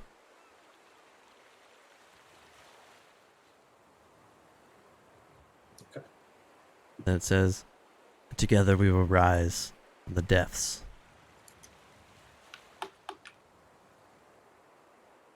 And if you guys are walking by and you see Anton touch it, it's almost like when he touches it, his body kind of tenses up a bit and his eyes roll back a little bit in his head. Well, he's off to the side, I think. He'd be down by that glass statue. So as we're loading shit, our stuff up, you'd probably give me, where the hell did the other cat? Fuck found him. All right. So you guys make your way back to your ship with your supplies. So for the 2 magic items, Who's taking those gloves? Shiba? I can take it. Gloves and amphibious. And as you guys make your way back, you've all hit level 3. Woo! Woo! Level 3. Huge. Yeah, that's the big one. Time to pick subclasses. Yeah. For some of us. Yeah. Mhm. So if you want to hit dice now. Yeah, that was the Turtle Adventure with some changes to it. It was alright. It's interesting. Nice. Nice Big rolls. hit. Please. Damn it. Come on, only a tree. Cherie. Oh wait, I got the 5. All right. I thought I got the 3. Nope, I got the tree. I am gonna be a. I'm not even gonna be a glass cannon. I'm just gonna be a piece of glass. Freaking Anton's gonna do all the damage. Yeah, I literally rolled my average. Shit. So. I didn't do nothing this entire time. I've been terrible. All right. Back to work. Alright, so. If you guys want to level up, that's probably it for the night. Get you guys leveled. Yeah. But So, does somebody have the loot that we got like written down? Because we got. quite a bit It's of in the stuff. chat. I'm copying and paste here real quick. Yeah, just so we have like that accounted for. I'll put it now into have my. some booty to look at. I'll put it into my vicious mockery. Text.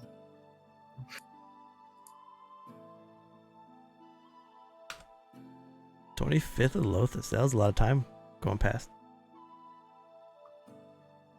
We've been busy.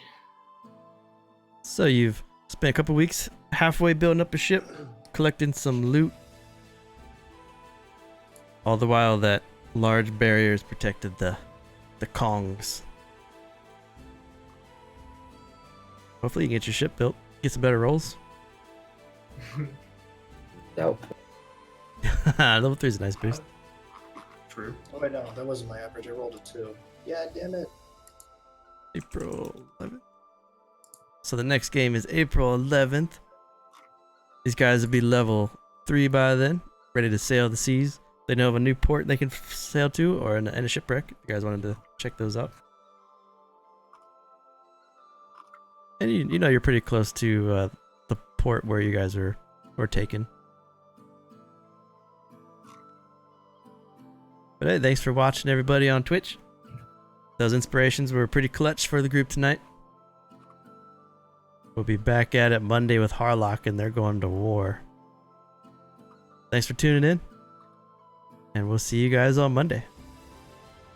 See you. See ya. Y'all have a good night. Mm-hmm.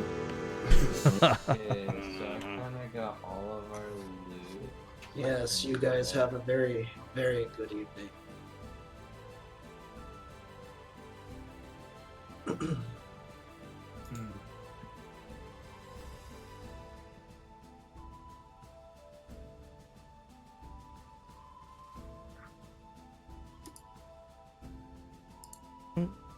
That's all the loot, including like from the ship. So that's our current spoils. Minus the 10 gold that Anton took.